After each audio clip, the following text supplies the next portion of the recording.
electricity is palpable. Step up your game with no annual contract required. It's the ultimate fan experience. Level up for more on the ESPN app or at stream.espn.com. Sign up now.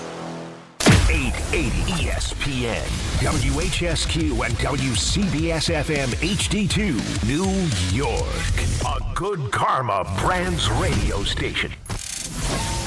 Bart Scott. What the hell? Chris Carlin. Take a hike. We're good. This is Bart and Carlin. Buckle your chin strap. We about to bang. On ESPN New York and streaming live on YouTube. I'll tell you do get some insight into how things go when you pay attention to other places. It's Bart and Carlin, ESPN New York, and on the ESPN New York YouTube page where you should be watching the show locked in, leaving your comments, being a part of it. Subscribe to the ESPN New York channel. Good morning, Bartholomew. What up? What up? You wonder if, like, in a meeting somewhere, Dayball was like, man, this roster ain't good at all, man. And Shane, it's your fault. Hey, it is amazing, isn't it? We're gonna bounce around today because it's a day where you can bounce. You can float around topic to topic. Someday. I mean, the Mets made a trade to get Luis Robert. We can discuss that. We can discuss the latest Mel Kiper Jr. mock draft that has the Jets taking Ty Simpson. Whew. Not at the second, 33rd? At 33rd? No. At the 16th pick, not at the first pick. They got him at the number 2 pick, taking Arvell Reese. We'll get to that later. Yeah. Sit tight. Relax. Everybody calm down. I do think we have plenty on the Knicks. Jonathan Macri is going to join us later. We've had Jonathan on before from Knicks Film School. Over the last week, I have genuinely been worried about his welfare because he feels like it's all crumbling in front of him. And I really want to get the pulse of him and the Knick fan right now and his insight on this, too, because the dude's locked in every single freaking day. Mike Brown, where you at? I do want to spend a few minutes here just what you mentioned at the beginning. You look at what has gone on in Buffalo, and it's easy to see how Joe Schoen has a job. Got the press conference. It really is. So just to back up for a moment, and I'll get some sound here in a second from Lou Riddick this morning, who was on with Rick and Dave, and him talking about what went on in Buffalo and the issues that popped up and how exactly Brandon Beane gets promoted, not fired, promoted, and a coach gets fired with the success that he's had when that coach, in fact, helped bring in Brandon Beane. And then you see how Joe Schoen is still employed. And it's always your own people. Yeah. And Brian Daboll is not. And who was Schoen to Brian Daboll? His own people. Be your own people, man. Like, yeah, we saw that. Jay-Z did it to Dame Dash. He did it to Dame Dizass, Uncle Dame. You know, everybody's out there. You think it's a team? You think it's a team? Ain't no I in team. What team? I'm the team. Strong side, left side, my ass. And you might be saying, like, okay, it's the Bills. Who cares? No, it's a bigger issue here for the moment. It's really the dynamic and why Harbaugh fought for power. Yep. And why we are where we are right now. Correct. That's why Harbaugh, like, hell no. You ain't be out there pillow talking while I'm down there on the battlefield fighting wars while you up there talking about it, making it seem like everything you did was right. Hell no. So this is how this goes. And I need you to correct me in something that you might hear that I say that is wrong. And please enlighten me as such. But my read on the situation as to how these things go. You're in Buffalo. You're not getting over the hump for several years. You're Brandon Beane. You have the coach who helped bring you in Sean McDermott. He had his little misstep in whatever he said a few years ago that involved that controversy with 9/11. He got past that. Yeah. Everybody universally acknowledges him as a very good coach. And yet, this year, you have a situation where he has come and apparently told the owner and told the GM, here's what's wrong with our team right now, and here's why we're not getting over the hump. Yeah. And that, in essence, was not saying the GM's at fault. It was, here's what we just don't have, and here's what we kind of need. Oh, really? Yes. You just going to call me out in front of the owners like that? But there's a difference. Please tell me. I raise you one. Please tell me there's a difference, though. Let's start here. when you are having an honest conversation in front of the GM and the owner, you're not sitting there and pointing the finger at that guy. You're saying, hey, we do need a couple of different things here that we don't have, and we need to figure out how we do this. And so when I'm talking about this, remember who Joe Schoen learned from, and that's Brandon Beane. Yeah. And so when Brandon Beane then turns around and is like, oh, really? It's about what we don't have? I'm doing it in front of your face now. It's not like I'm going behind your back. I'm not pillow talking. I'm not ear hustling. I'm saying, hey, man, listen, this roster, we're going to try and win this thing, and Josh is going to have to be one hell of a run. It's going to have to be this offense and this cape and Joe Brady, because on defense, man, we're not even beautifully flawed. We flawed, right? We really can't get to the passer. We're good at playing – in this nickel coverage and saying, okay, at least we can take one thing away. But, the issue could be, that Brandon Beane has drafted 56 players. Only 2 was made to the Pro Bowl. Remember Ebenezer? Remember, A.J. Epinesa. Yeah, Epinesa. Remember how great he was supposed to be? Gregory Rousseau the same year. Yeah. Remember how great he was supposed to be. Yep. I think he came from what? Iowa. Wisconsin? Okay, Iowa. Yep. Right? He was a first-round draft pick or something. Yes, he was. That, right? Yeah. He's either first or early 2. Greg Rousseau? Yep.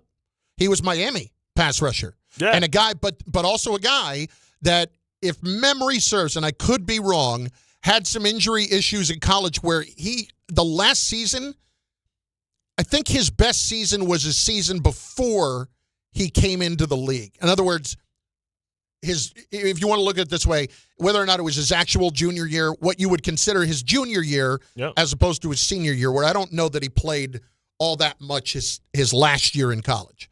And so you brought these guys in. Landon Jackson. They're not getting enough pressure on the quarterback. Maxwell Harrison was their first-round draft pick this year. Who? Never heard of him. Here's the point. He's picked 30. Think about this for a moment. With those names that you're saying, 56 players and 2 Pro Bowlers. Who are the 2 Pro Bowlers? Deion Dawkins? Probably. Did they draft Dawkins? Nah, because Beane has been there how long? So McDermott was there 1 year before Beane. So he's been there 8 years. Yeah. So I don't know if they drafted Deion Dawkins. I think they did, but I'm not positive. Is Tre'Davious White maybe in there? Tre'Davious White would have been 16. Well, he's been in the league 16 draft. He was there 18. He's been 8 years. Or not 16 draft, 17 draft. So it might have been McDermott's first year, but I think he wasn't there yet. Yeah, so I don't know who those 2 Pro Bowls are. Well, Josh Allen is one.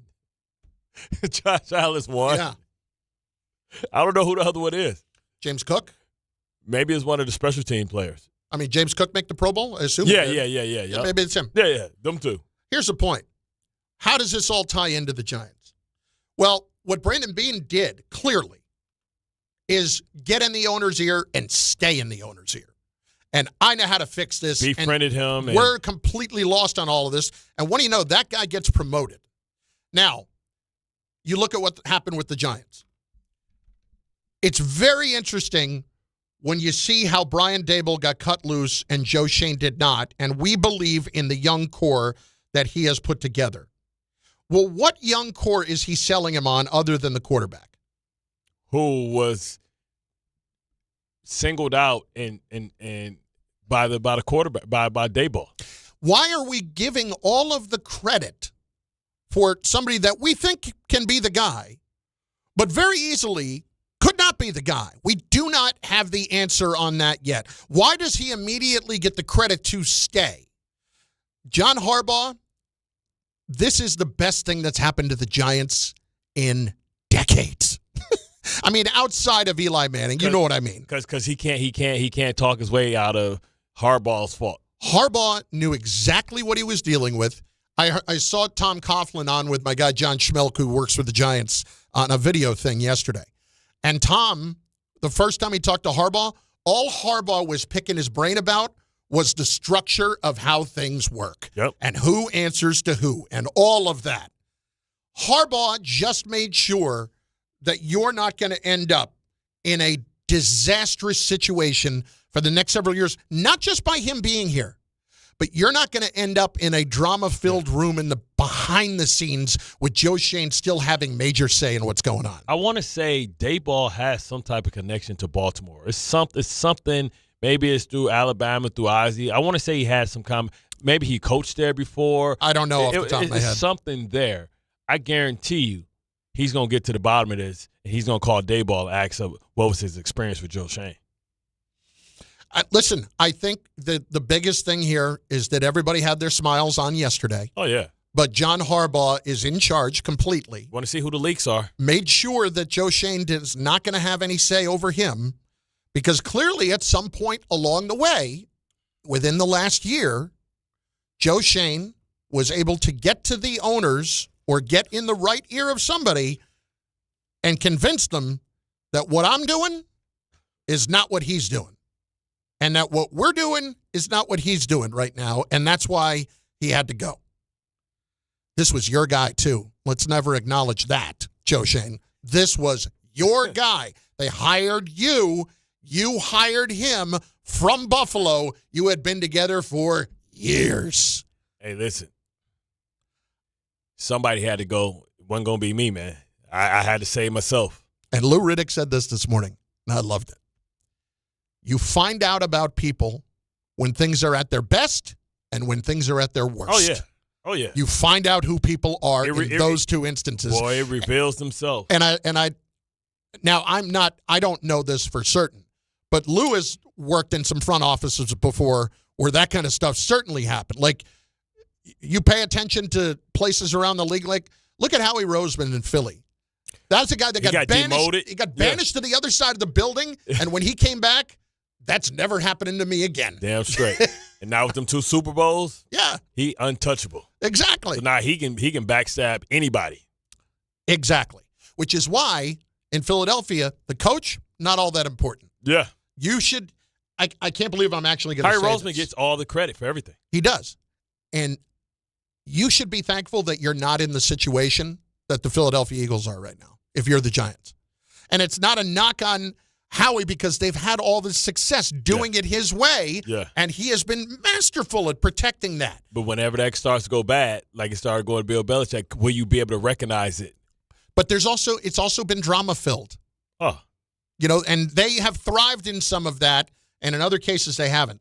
The Giants, when they have been great and a great organization, they have never been about drama. They have been about straightforward kicking somebody's ass. And that's what they are right now.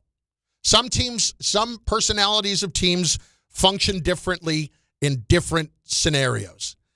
I guess my point about all this is, as I get to everything that happened in Buffalo this week and everything that has happened with the Giants, I couldn't feel better about John Harbaugh. And I know we all felt great anyway, but it even instilled a little bit more of, you know what?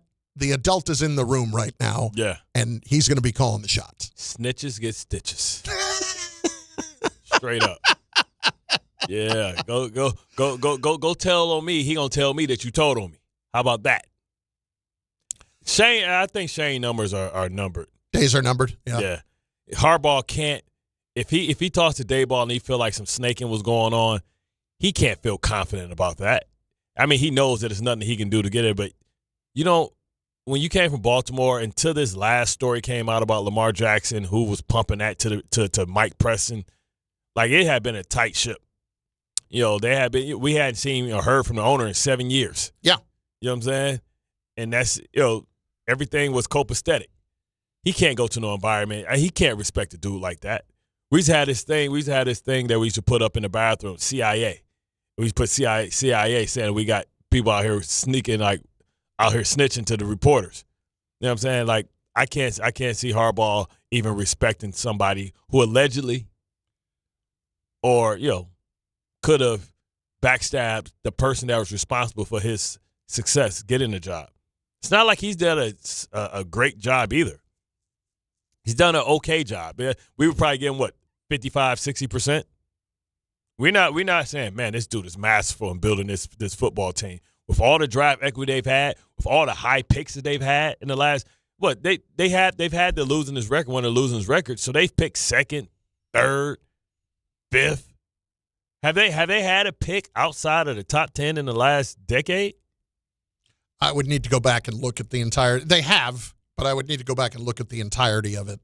So they've had a lot of top 10 So from picks. 2016 on, I don't think they've picked outside the top 10. I mean, think about it. I think they have.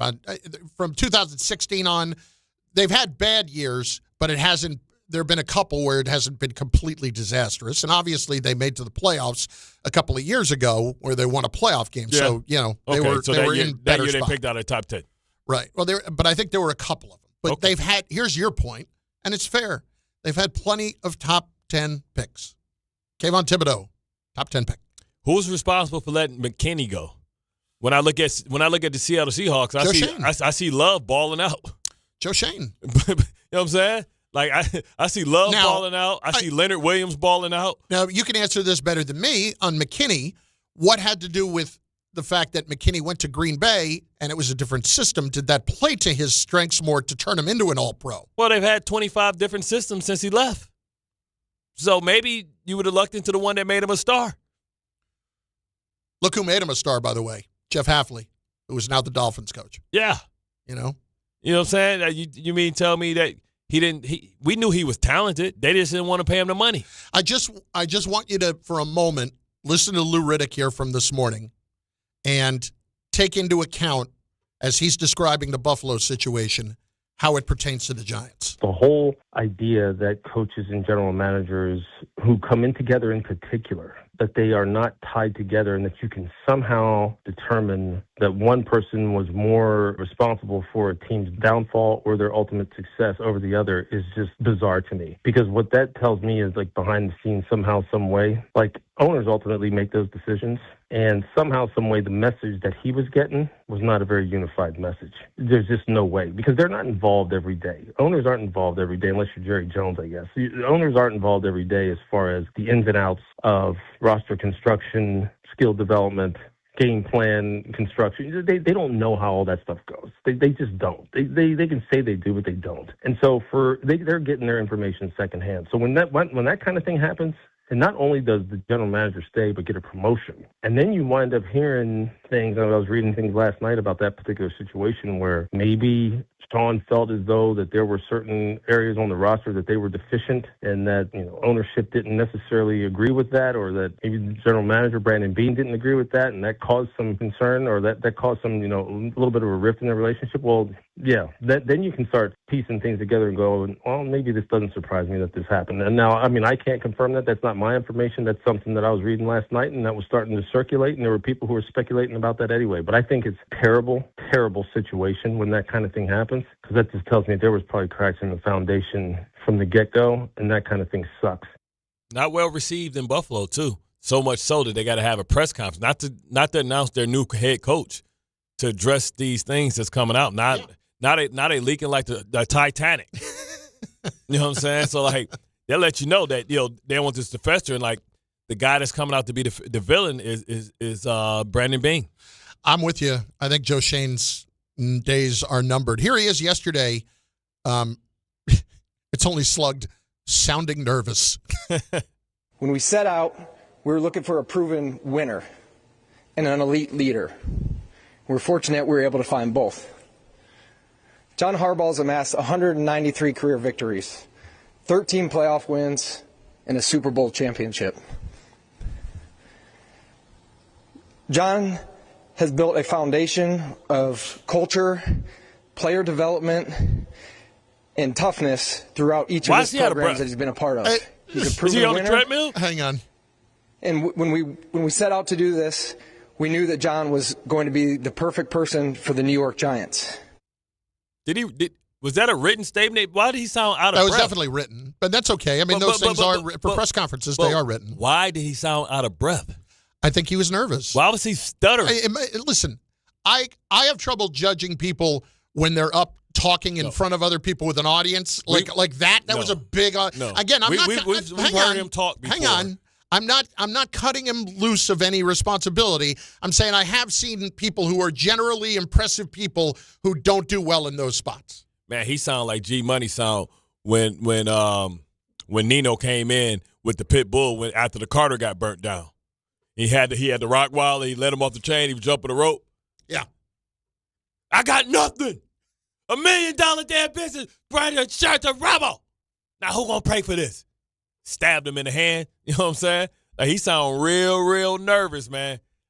Here's a little more. We set out to get coach with a resume. We got that. Here's a little bit more on Harbaugh possibly having the final say on personnel. Yeah, and I'm not worried about that. Everywhere I've been in the league for 26 years. So everywhere I've been, the head coach and general manager work together. That's the only way it's going to work. And get on the same page, go through the process. Again, we've done it everywhere I've been. So I'm not worried about it. Like you said, that's just, something on a piece of paper doesn't matter. We need to work together, and we're going to come to the, final conclusion. And it's always going to be about what's best for the New York Giants. So I have no problem with that, and, I'm looking forward to working with him. When it comes to, I wanted somebody to say, when it comes to Brian Daboll, did you order the Code Red? You want the truth? I want answers. You can't handle the truth.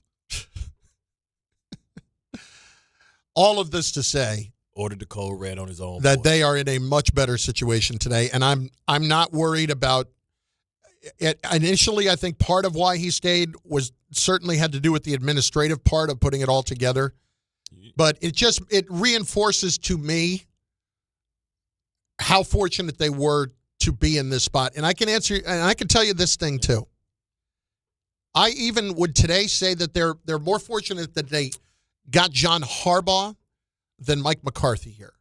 And the reason I say that is just the personality. I feel like don't speak up for yourself real the quick. knock on McCarthy, he's won. He take it. But he might take it a little bit. Took it from Jerry Jones. And so that would increase the likelihood of the chatter behind the scenes in somebody's ear with Shane. That's all. I don't think Shane's a factor anymore.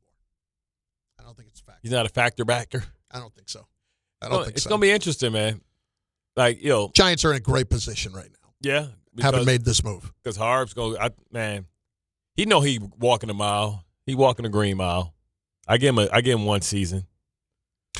They did ask him if he received a contract extension. My guess would be he did not reveal any specifics there, but here's the question. I'm not going to get into that. Again, I'm looking forward to working with John, and, again, it's going to be a collaborative effort. Him and I already had great conversations, and, again, just attack the coaching staff first. That's what we're going to do, and then free agency and the draft. So looking forward to that. Just remember, at the end of all of that negotiation, he recused himself. He got out the way. How many years he has left on his contract? I think he only had one more. That's why everybody's been asking him why he. No, he's the lame duck. Yeah. I'm not going to get into whether I got an extension or not. Quack, quack. And if they want to show him some love, they might just give him a 1-year extension. I thought they might have just done that anyway. Yeah. It just to make it feel a little bit better. If Daboll wasn't interviewing for a head coaching job, I guarantee he'd be speaking. Well, I'm surprised we haven't seen him on some of these. The only way Daboll would be speaking is if he was, and he's got a little Rex in him, but if he was looking to do TV or looking to do something else, otherwise, that's what I'm saying. Yeah, no, he's never going to say anything negative when he's trying to get another head coaching job. Right, and he might be the guy in Buffalo for Pete's sake. Right, but if you don't get that and he become a coordinator, think about all of that now tied in all together, and he may end up in Buffalo. Yeah, what was he? No, was Joe Brady the quarterback's coach when he was there?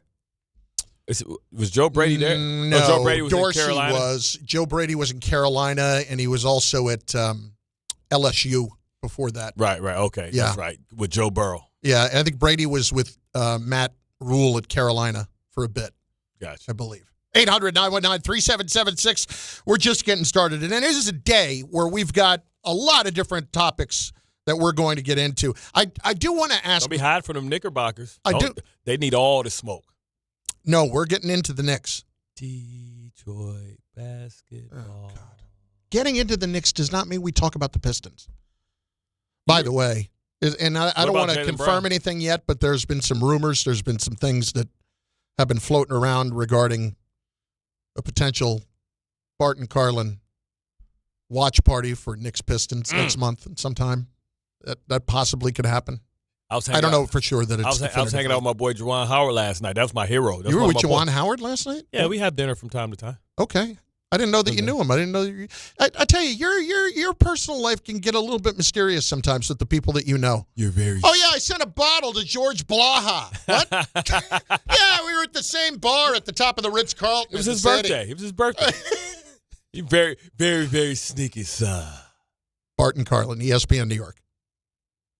FanDuel is turning on playoff mode. All customers get a profit boost pack every NFL playoff game day. Each game day during the championship round, you'll find a pack loaded with multiple profit boosts waiting for you in the app. More boosts means more ways to level up your playoff bets. Pick the matchups you believe in, take your shot on an upset, or build a parlay that fits the moment. Now, I am loving the Rams, so you can apply your profit boost and go after even bigger payouts while the playoffs keep rolling. So visit FanDuel.com/local and grab your profit boost pack every NFL playoff game day. Each game day during the championship round, you'll find a pack loaded with multiple profit boosts waiting for you in the app. More boosts means more ways to level up your playoff bets. 21 and over and physically present New York option required. Bonus issued is non-withdrawable profit boost tokens. Restrictions apply, including any token expiration and max wager amount. See terms at sportsbook.fanduel.com. For help with a gambling problem, call 877-8-HOPE-NY or text HOPE-NY 467-369. Busy morning northbound Cross Island Parkway in Queens at Hempstead Turnpike by the arena. An accident blocking the left lane. BQE southbound West 278. An accident by Metropolitan Avenue being cleared. In Rockland, Palisades Parkway southbound Middletown Road exit 10. An accident. Left lane is blocked. The thruway southbound side to the Tappan Zee Bridge. Broken out truck center lane. New Jersey westbound Route 78 closed. The express lanes out by the Parkway. Jackknife tractor trailer. Local lanes are open, but you're socked in from at least the turnpike. NJ Transit 15-minute delays and all trains in and out of New York's Penn Station. George Washington Bridge 1 hour delays. Lincoln and Holland tunnels about 25 to 30. I'm Bob Williams on 880 ESPN New York. 1-877 Cars for Kids. KARS Cars for Kids. 1-877 Cars for Kids. Donate your car today. Call 1-877-CARS-4-KIDS to reach a friendly live agent. Donation's super easy, and your car can be picked up as soon as tomorrow. Call us now. 1-877-CARS-4-KIDS. Donate your car today. Did you know you can donate real estate too? Looking for the best meat and seafood at unbeatable prices? Get to Wild Fork Foods. They offer the widest selection of meats and seafoods you'll find anywhere. Everything is blast frozen to lock in flavor and nutrients. From beef and poultry to seafood, pork, and even exotic and game meats, you'll get the best value for your buck. Visit one of their 7 locations across Long Island and New Jersey, or order online for same-day delivery at wildforkfoods.com. Wild Fork Foods, your neighborhood's meat and seafood market. Hi, I'm John D'Agostino from D'Agostino & Associates, the injury firm. You know what's interesting about the words personal injury? The first word is person. And at D'Agostino & Associates, that word means everything. That's because I handpick every person in our firm, from the pleasant professional person who answers your call to the experienced person litigating your case in court. Because every person in my firm is an extension of me, and the only way to exceed our clients' expectations is to deliver the highest level of personal service every single time. And that starts with hiring the right people. You see, we know that every client is a person too, someone going through the toughest time in their lives and deserves to be more than just a file number. At D'Agostino & Associates, we put the person back in personal injury. So call 1-800-BITE-BACK. That's 1-800-248-3222 and ask for me, John D'Agostino. And let's talk about your case, person to person. D'Agostino, law, bite back. Knicks fans, it's time for basketball, and the action starts tonight at Crompton Ale House with Team ESPN New York and Ultra. Whether you need a pregame spot or you're looking for the right Knicks bar to watch the game versus the Nets, Crompton Ale House is your destination. The party tips off at 7 p.m., and Team ESPN will be giving away ESPN, Ultra, and Knicks prizes. Join fellow Knicks fans tonight at 159 West 26th Street. Cheer on your Knicks, enjoy Ultra draft and bottle specials, and cool prizes all game long at Crompton Ale House. What if your instincts could pay off? With Robinhood Prediction Markets, you can put your sports IQ to work on the games you know best. It's not you against the house. It's you participating in a live market. Buy or sell your predictions all game long. Trade every play with Robinhood. Visit Robinhood.com/predict. That's Robinhood.com/predict. Futures and cleared swaps trading involves significant risk and is not appropriate for everyone. Event contracts are offered by Robinhood Derivatives LLC, a registered futures commission merchant and swap firm. Hey, fans! Welcome back to Fansville's cheers and tears. Oh. Okay, so like everybody deals with losing, right? To a rival on a last-second field goal. Whatever, it's fine. I'm totally fine. But I cope with losing with an ice-cold Dr. Pepper. Those 23 flavors are like so delicious. They totally wash away the pain of your college football team taking a big fat L. College football. It's a pepper thing. Ready to order? Yes. We're earning unlimited 3% cash back on dining and entertainment with the Capital One Saver Card. So let's just get one of everything. Everything? Fire everything. The Capital One Saver Card is at table 27 and they're earning unlimited 3% cash back. Yes, Chef! This is so nice. Had a feeling you'd want 3% cash back on dessert. Ooh, tiramisu. Earn unlimited 3% cash back on dining and entertainment with the Capital One Saver Card. Capital One, what's in your wallet? Terms apply. See CapitalOne.com for details. Here's a little nugget for you. Not really breaking news. Kind of breaking news, but this is from our old friend Diana Rossini from The Athletic. The Eagles are conducting their offensive coordinator search with the understanding that Brian Daboll wants the Bills' head coaching job. If he doesn't land it, he is expected to wind up in Tennessee as the offensive coordinator for Cam Ward and the Titans, per sources. So that's interesting. He's out with the Eagles. I heard Diana on WIP in Philly yesterday, and I believe she said, if I'm not mistaken, when asked if the Eagles' offensive coordinator job was an attractive one, no, that it's not. Why? Because A.J. Brown might get mad and piss off? Well, I need to go back and listen to it again, but if you think about it, I kind of get it, because what we were talking about earlier, they're very much a drama-filled place. They always have something going on. Howie Roseman's in charge, and if the Eagles had a bad year, could you see a scenario where Sirianni got fired? I certainly could. Yeah, and then maybe Daboll can move in as the coach. I don't know that would happen, though, because if they had a bad year, good chance it's because the offense didn't come together. They've got entirely too much talent on defense, and they've got a quarterback who is absolutely seemingly unconcerned about whatever is going wrong. He won his Super Bowl. That's kind of how it feels. They got 10 million in salary cap space. They without doing anything yet. Yeah, they got money to spend. I expect them to trade A.J. Brown, though. You would think so. You got to think that they believe that they can get a good receiver in the draft. You would certainly think so. 800-919-3776. All right, let's start with you on the show. It's Frank in Newark to begin today. Hello, Francois. What's up, baby? Yesterday, good afternoon, guys. Good morning, actually. Yesterday, when the press conference was coming up, it was just such a relief to hear Joe Shane shaking in his voice coming from. I understand the question, to hear him now. I was laughing, but at the end of all of that, I was almost. If I was the reporter, I wanted to play devil's advocate when he said that the coach and the GM work together. They're a team effort. I wanted to play devil's advocate and say, so how do you explain firing Brian Daboll if you're all a team? Exactamundo, right? Roscoe Jenkins, team and me. I confess, he did it. Like he threw Daboll under the bus. Yeah, exactly. And I looked at it, and a couple of weeks ago, I think it was during Don Hahn and Rosenberg. I was talking to Ty Butler. He said, unfortunately, when it comes to the GM, if you're going to get him for his demerits, you got to give him credit for his merits.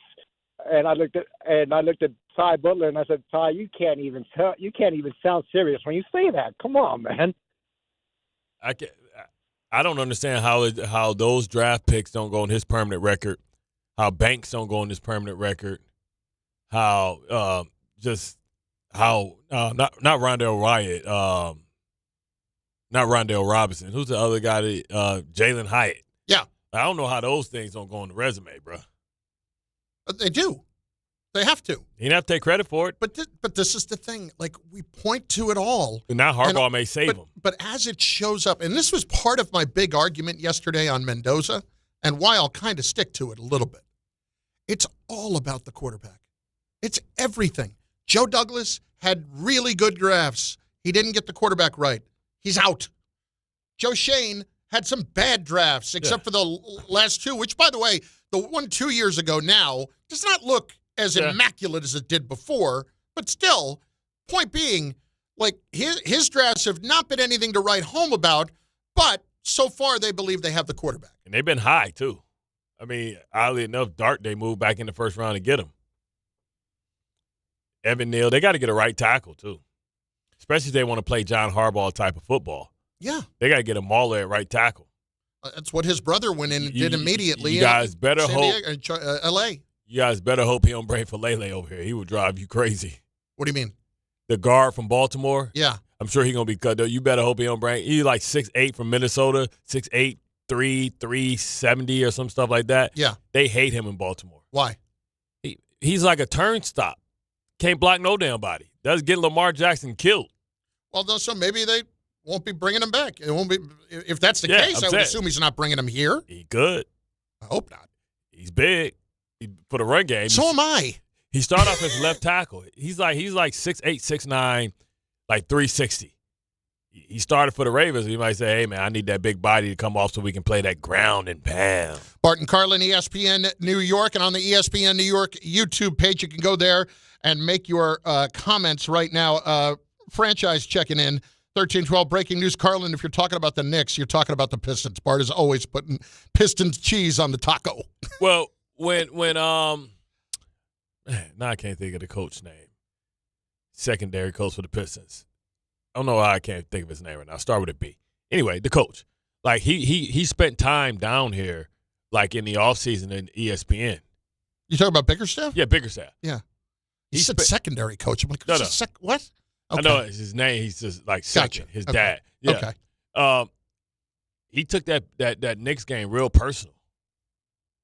Like, they said he was highly upset. Like, clearly, like, he won't get back. Yeah. Well, I just don't know if the Knicks will be there to get the get back. Right now, it's an Boston. excellent question. Could be Boston. This is not going well. We're going to get more into that. Like I said, Jonathan Macri is going to join us. We'll take Nick calls today at 800-919-3776. First, though, it's Subi in Midtown next on ESPN New York. Subi, what's going on? Yeah, you guys were mentioning the draft. It's very obvious who's going to be in control, Harbaugh or Shane, with who makes the fifth pick. Because if Harbaugh's telling Shane, I don't want to take a receiver, I want to do defense, then we're obviously going to know who's in control. And then regarding that draft pick, they can't really miss. Do you think that Harbaugh is going to pick his own defensive players and clear out even a Brian Burns? Or, the Abdul Carter watch is going to be funny because if he sleeps through one practice or is late, Harbaugh's not going to keep up with that. What's your opinion, Bart, about what type of defense Harbaugh is going to bring to the table, and if he can keep up with Abdul Carter's antics this year? Don't think it wasn't outliers in Baltimore as well that did stuff. You know what I mean? Like Carter has some protections because of who he is and what he represents. Because eventually you got to move on from Kayvon Thibodeau, so you have to hold on. Because Burns is getting older. So, Abdul Carter would be up in 4 years. How old and how will Burns be playing now? So he still has power. What Harbaugh would try and do is probably try and empower him, embolden him to be a leader and say how much he needs him to be a leader and how responsible he needs him to be. He'll probably do that before he goes and he'll give him some grace because he knows he has to win him over. Bart and Carlin, ESPN New York, and on the ESPN New York YouTube page in moments. How this drama played out, I'd be interested to talk to Mike Tannenbaum about this here in a few minutes. ESPN's front office insider, all the drama up in Buffalo, and kind of how it relates to the Giants and the hiring of John Harbaugh. It's all next on ESPN New York.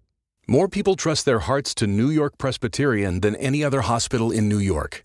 It's because New York Presbyterian has the most experienced cardiovascular doctors, treating a full range of heart conditions, from heart failure to valve repair, with the most advanced treatments.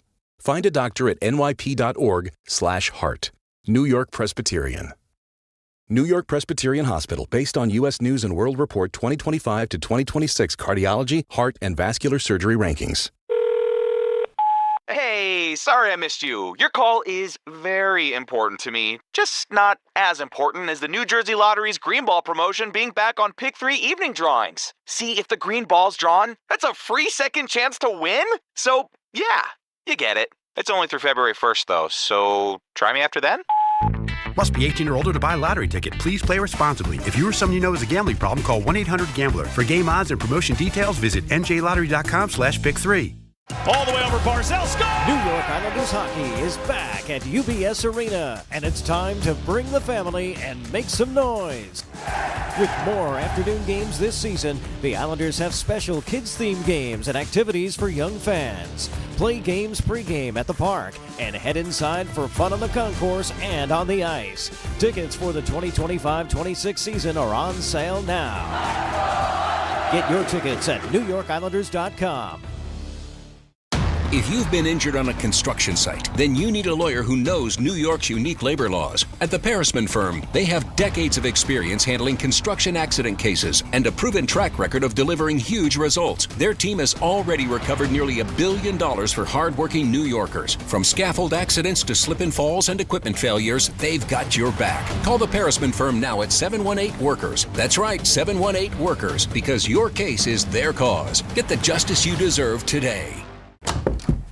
Benjamin Franklin, sir, I've just received news. Speak. They're multiplying you. Multiplying me? Yes, many times. Multiple Benjamins? Shall I stop it? No. Multiply your Benjamins with New York Lottery's Extra Multiplier Scratch-Off games. Play for the chance to multiply your winnings up to 100 times. Prizes up to $3 million. I've won! I've multiplied myself! We won! Please play responsibly. Must be 18 plus. Gambling problem? Call 1-877-8-HOPE-NY or text HOPE-NY. Rich Eisen here. Hiring for your small business can feel like a full-time job, but LinkedIn Jobs AI Assistant takes the heavy lifting out of it. It filters applicants based on the criteria you set and suggests 25 great fit candidates daily so you can invite them to apply and keep things moving. Hire right the first time. Post your job for free at linkedin.com/Eisen, then promote it to use LinkedIn Jobs' new AI Assistant, making it easier and faster to find top candidates. That's linkedin.com/Eisen to post your job for free. Terms and conditions apply. Then promote it to use LinkedIn Jobs' new AI Assistant, making it easier and faster to find top candidates. That's linkedin.com/Eisen to post your job for free. Terms and conditions apply. My name is Whitney Allen. I am a widow. My husband, Ryan, died. We never thought in a million years we'd have to use life insurance. The unexpected happened. With Ethos, it is so fast and easy. It's 100% online. You can get a quote in seconds, apply in minutes, and get same-day coverage. No medical exams, and you can get up to $3 million worth of coverage through Ethos. Get your free quote at ethos.com/game. That's ETHOS.com/game. Time spent on application may vary. Online health questions required. Mornings with DiPietro and Rothenberg. John Harbaugh. I wanted this job. I know the challenges. I understand the expectations. I know the fans are hungry for a winner. That's the other thing I like, too, is just a guy that knows what it's like to coach when there's expectations. What do you think realistically? Year one. Probably want to get to above 500. I mean, potentially a wild card spot. I think they're going to be a very competitive team. DiPietro and Rothenberg. Morning 6 to 10 on ESPN New York and streaming live on YouTube. You live for this. The wins, the losses, the slam dunks, and the buzzer beaters. The dream that this is your team's year. Hope, it's what keeps you coming back. So you represent with anticipation and with pride. Because when everything's on the line, your support means everything. That's why the NBA Store is here to support you. Check out the largest selection of official NBA gear at NBAstore.com. A Fanatics experience. Terry Pegula, the Bills owner, is meeting with the media right now. He's going Tropic Thunder? Along with Brandon Beane. He is, the word would be unhinged with some of the things that he's saying. Or Tropical Thunder? Barton Carlin, ESPN He's going New Simple York. Jack? It's up to you, man. He going Simple Jack, This man. is all on you. He going Simple Jack. Mike Tannenbaum is with us, ESPN NFL front office insider. Michael, how are you? Good morning, gentlemen. How are you doing? We're outstanding. And, Mike, you know, it is fascinating watching this whole scenario play out in Buffalo where the GM gets promoted and the coach gets fired. So just take me through what it can be like politically behind the scenes with people who are trying to angle their ways positively, negatively, that kind of thing. Just, again, from a 30,000-foot view, so to speak. Yeah, no, these are obviously tough decisions, tough time of year. I've been on both sides of that dynamic, where I've been retained, the other guy let go, where I've been let go, the other guy retained. It is surprising what happened, and I don't know, obviously, the conversations that were going on, but that team was really successful for a long time, and if one of 6 plays were different in that Denver game, including what I thought was a catch, not an interception, the Buffalo Bills are in the conference championship game. So, sometimes be careful what you wish for. Like, it's not the easiest thing to replace a head coach like Sean McDermott, who did such a good job. To quote Steve Bisciotti, that just would have ensured him a job for a week. When you look at the what's going on there, like how does the owner, or when you have these fights between not fights, debated, discussions, when one side really wants a player and the other one really don't, and the coach wins maybe because he's in the newlywed phase. Like, ultimately, is that something that's already always kind of like stored to the side to come back up? Because it seems like the Keon Coleman, when he talked about the roster, the Keon Coleman stuff is the biggest thing that, all of a sudden you wanted Keon Coleman, but he's drafted 52 players and only 2 Pro Bowlers. Yep. So one of the signs we had up in the facility was, "In God we trust, for everyone else we need data." And that really just stood for, let's be process driven. We're going to have disagreements. And sometimes what's really hard, guys, to be candid, it's not just the player, but, how much are we going to pay for him? And that's where, you just need a healthy partnership, because you're not going to go to the owner every time, hey, player X needed a little bit more. That's just not the way, it can happen practically. So you need really good alignment, and you just need to talk things through. And I feel like running a team, guys, the biggest part of my job description was making informed decisions with the head coach. Hey, if we're going to go over on this player, our starting guard is going to be a 3rd-round pick. So if we're concerned about our starting guard being a 3rd-round pick, we probably shouldn't, stretch on this other player in free agency. And you're having those conversations constantly. How do you establish trust between Harbaugh and Shane? I know it's going to take time, but how do you establish trust when it seems like Harbaugh went out of his way to make sure that he gets last say on decisions, and he only reports to the person that's above the general manager, and they change the structure seemingly for him? How can you have a level of trust and not self-preservation? I think, I've been, again, in situations where I was retained or whatever. You just come in every day, work hard, try to present really good information to make the best decisions possible. And I think you have to earn trust each and every day. Mike Tannenbaum with us, ESPN NFL front office insider. You look at the Giants now with John Harbaugh. If you're looking at coordinators, who do you see as kind of ideal fits that could work well in the scenario? Not just Jackson Dart, but defensively as well. Does it have to be somebody Harbaugh is familiar with on both sides? Not necessarily. Obviously, a lot of conventional wisdom about guys like, Todd Monken, for obvious reasons they've been together. And I do think it's healthy, for a staff to bring in, people with disparate backgrounds, some maybe even in college, just relative to new ideas. So I wouldn't be surprised, if he has a blend of, a fair amount of Baltimore, but, bringing in some new ideas and, knowing the Harbaughs, they're very smart, very open-minded, naturally inquisitive, and I think his staff will kind of reflect that. Mike, take me through, when you look at the Buffalo situation and Josh Allen in this first part of his career where they haven't been able to get over the hump, why haven't they been able to get over the hump? Again, the difference between winning and losing is incredibly thin. I know a lot was made, no Lamar this year, no Patrick, no Joe Burrow, this is their year. But, if you go back to, the last play before a half where Josh Allen fumbles the ball, if he takes a knee there, probably talking about the Buffalo Bills playing the Patriots this week to get to the Super Bowl. It's so hard. I've been to 3 championship games, and I can feel like yesterday tell you what happened in each of the ones that, why we lost. And I'm a little bit more stay the course because, they were incredibly successful for a long period of time. And if I was Buffalo, I would just really think twice before, do I really need to make major changes? Well, a familiar face is come up in the news thread. Brian Daboll has been rumored to be potentially the head coach there. Can you go back home? Mike? Yeah, I think you can.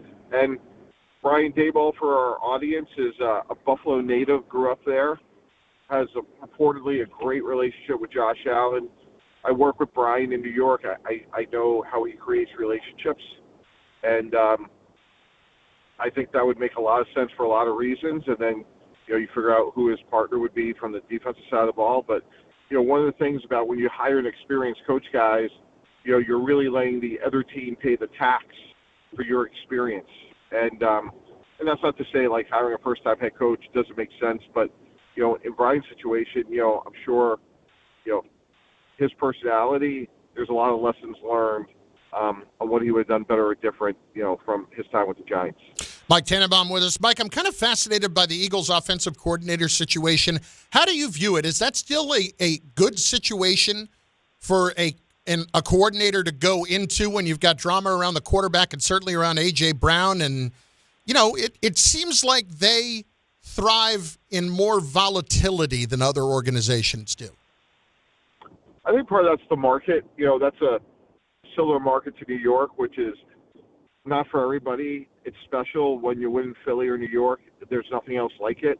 And I think if I was a coordinator and I look at that offensive line, I look at a quarterback that was Super Bowl MVP and Saquon Barkley.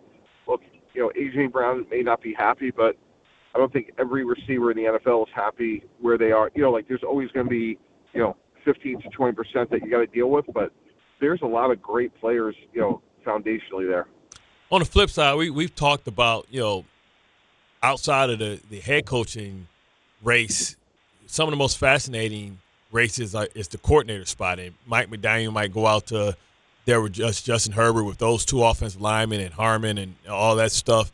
That can be a tremendous pickup. But for the Jets, we're still waiting on some defensive coordinator candidates, which I feel is just as important, trying to get the best out of Will McDonald and Jermaine Johnson and try and rebuild the identity on the other side of the ball. We hear some familiar faces and names. You're familiar with Jim Leonard. You had him as a player. He's gone on to be a respected coach and coordinator. But if this is just Jim O'Neill, is this just Aaron Glenn trying to protect himself and insulate himself with guys that he's worked with before? Or what do you think would be the best name for that? Wink Martindale, Jim O'Neill, Jim Leonard, or trying to really throw a lot of money at a guy like Jim Schwartz, which we know is a proven commodity, but could be somebody that if you fail, you can feel like it's trying to become a head coach and maybe be your head coach. I think the most important thing, Bart, is the process. Keep talking to people, keep learning, keep assessing what's in the market, and just keep going until you feel like there's the right fit. And that's, over time, that will serve you well. I just remember talking a lot to Mike Shanahan, who I think has hired and built staffs as good as anybody. Obviously he had his son, but he hired Mike McDaniel and Sean McVay and Matt LaFleur, and he was just really good at one after the other. They just talked about the rigor in the process and just keep going and keep watching film with coaches. And, I think taking your time makes a lot of sense. I know in this day and age, especially in New York, that's not always easy, but I think that's, well served to do it that way long term. Yeah, but one reason to not do that, you fired your general manager early, is the fact that these are high commodities, right? These are high brand names, and they're going to start getting picked up pretty quickly, especially if other coaching staffs, head coaching positions get filled. No doubt about it. And there's a number of teams looking, from obviously like someone we talked about to the Commanders, amongst others. I know Brian Flores is still a free agent as of today. So you do want to move fast, but again, you want to be thorough. And I don't take the lack of hiring somebody as a negative right now. Now, if we're sitting here in a week and 4 other guys have signed, they haven't signed somebody, that could be a different story. But, I think you're still in that sort of sweet spot of there's still a number of good candidates available. Mike, appreciate it. We'll talk next week. Thank you. All right. Thanks so much, guys. Mike Tannenbaum, ESPN NFL front office insider.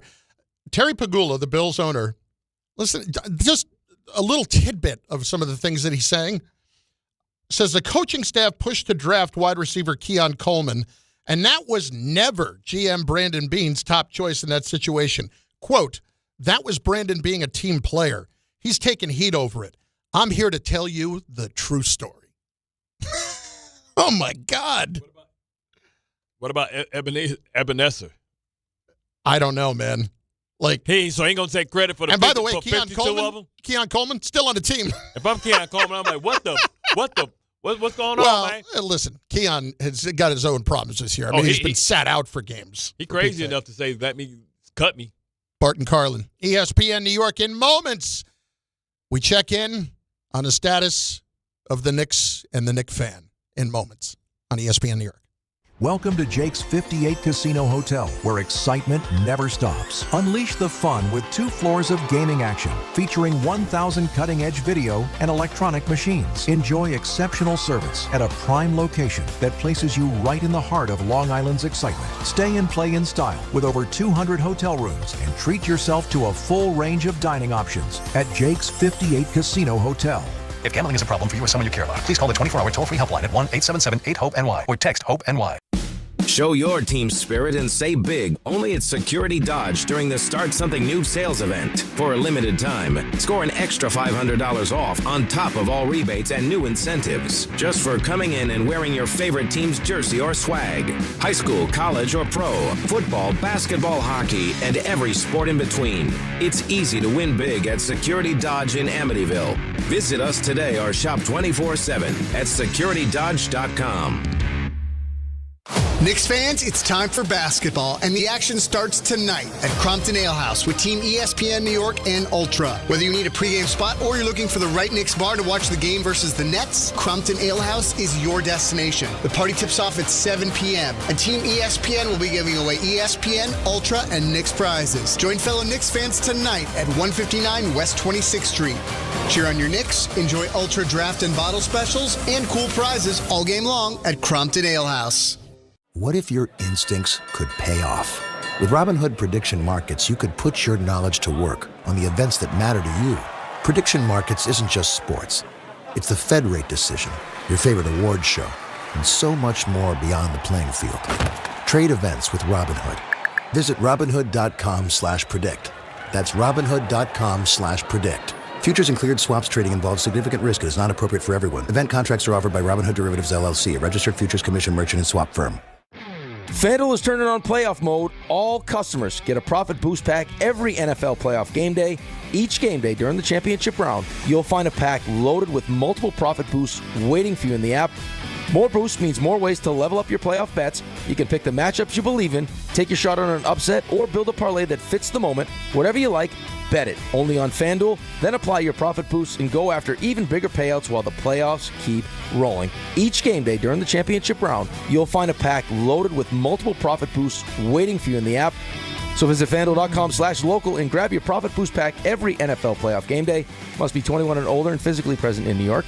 Opt-in required. Bonus issued as non-withdrawable profit boost tokens. Restrictions do apply, including any token expiration and max wager amount. See terms at sportsbook.fanduel.com. For help with a gambling problem, call 1-877-8-HOPE-NY or text HOPE-NY at 467369. With Progressive Customer Service, there are lots of ways to connect with us, so you never have to miss a second of your favorite sport.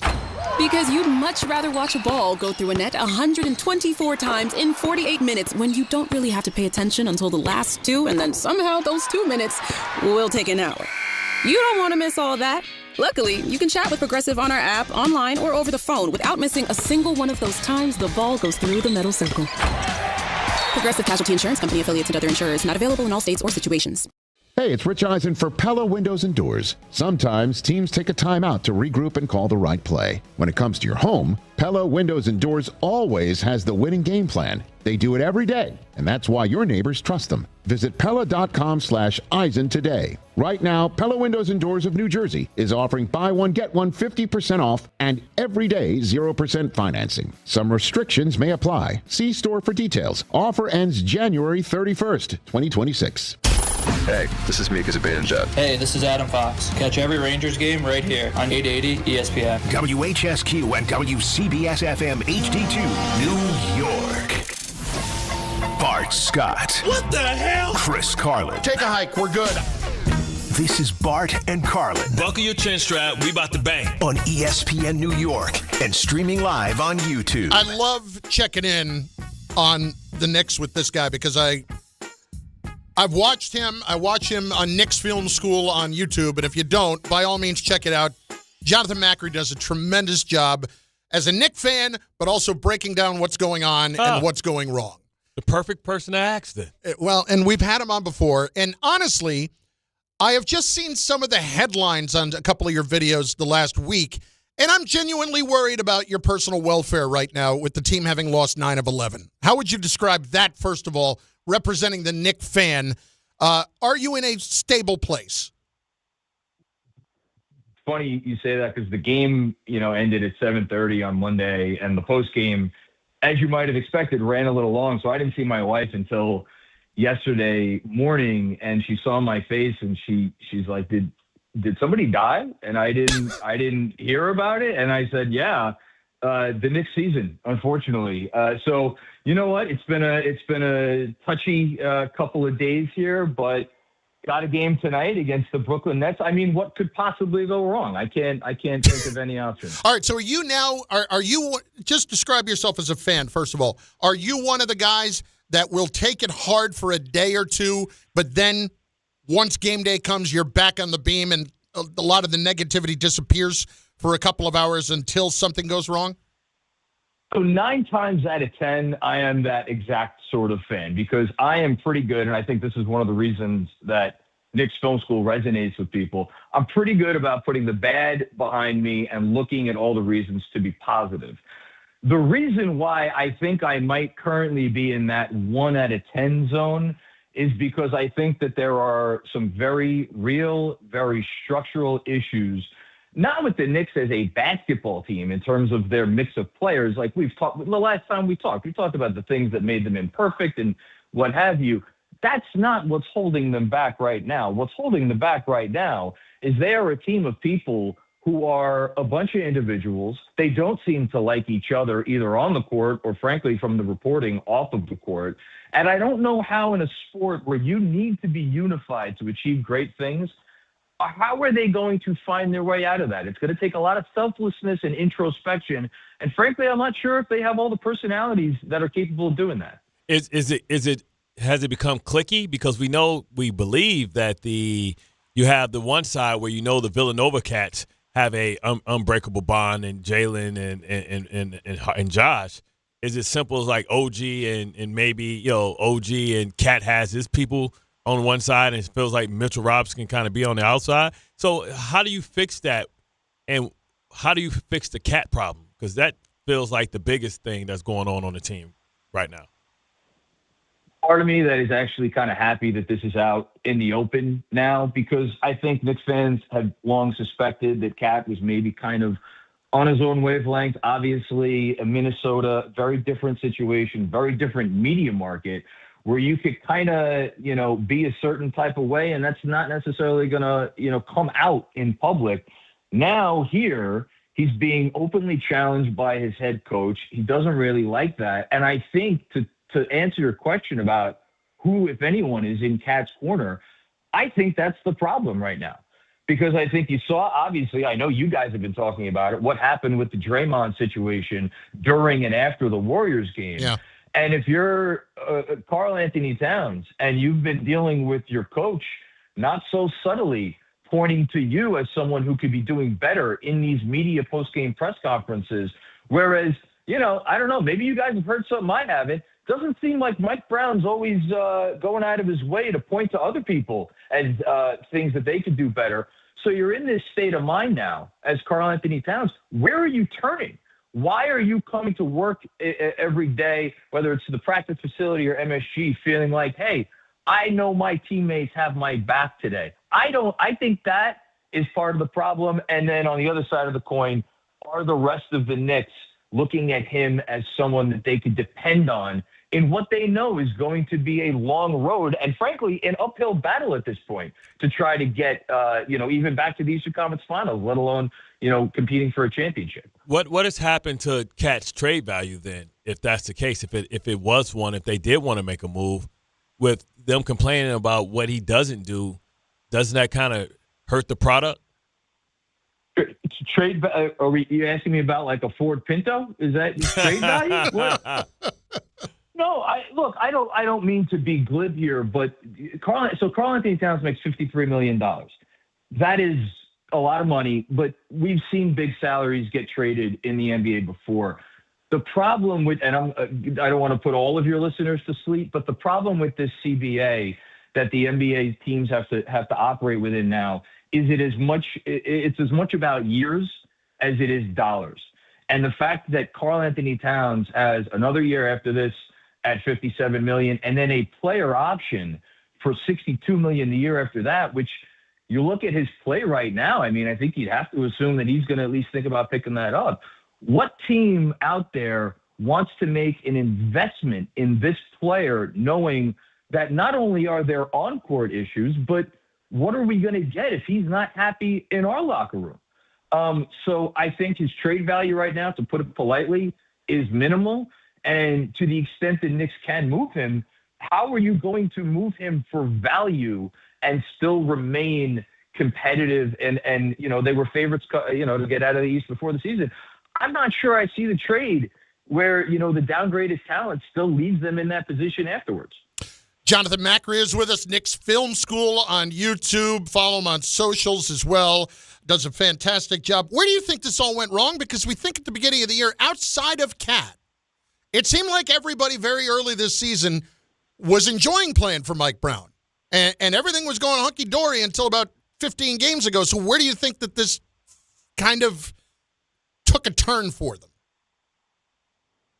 I want to lean on one of my Knicks Film School colleagues, Sean Hardy, who made the point the other day that I think this situation was like, when you get a pane of glass that has a crack in it, and the crack can keep expanding, but the glass remains intact. And sometimes all it takes is a drop of water or something, not a lot, to make it get to the point where the whole thing shatters. And they had, in San Antonio, in the NBA Cup rematch, a game that they were up by about 10 points in the fourth quarter, and they absolutely disintegrated down the stretch. Mike Brown called that a gut check game afterwards. You never know because this stuff doesn't usually come out. There's something said in the locker room. But to pretend like these issues have not been present since the Towns trade and also the Mikal Bridges trade, let's call a spade, they made a major investment there.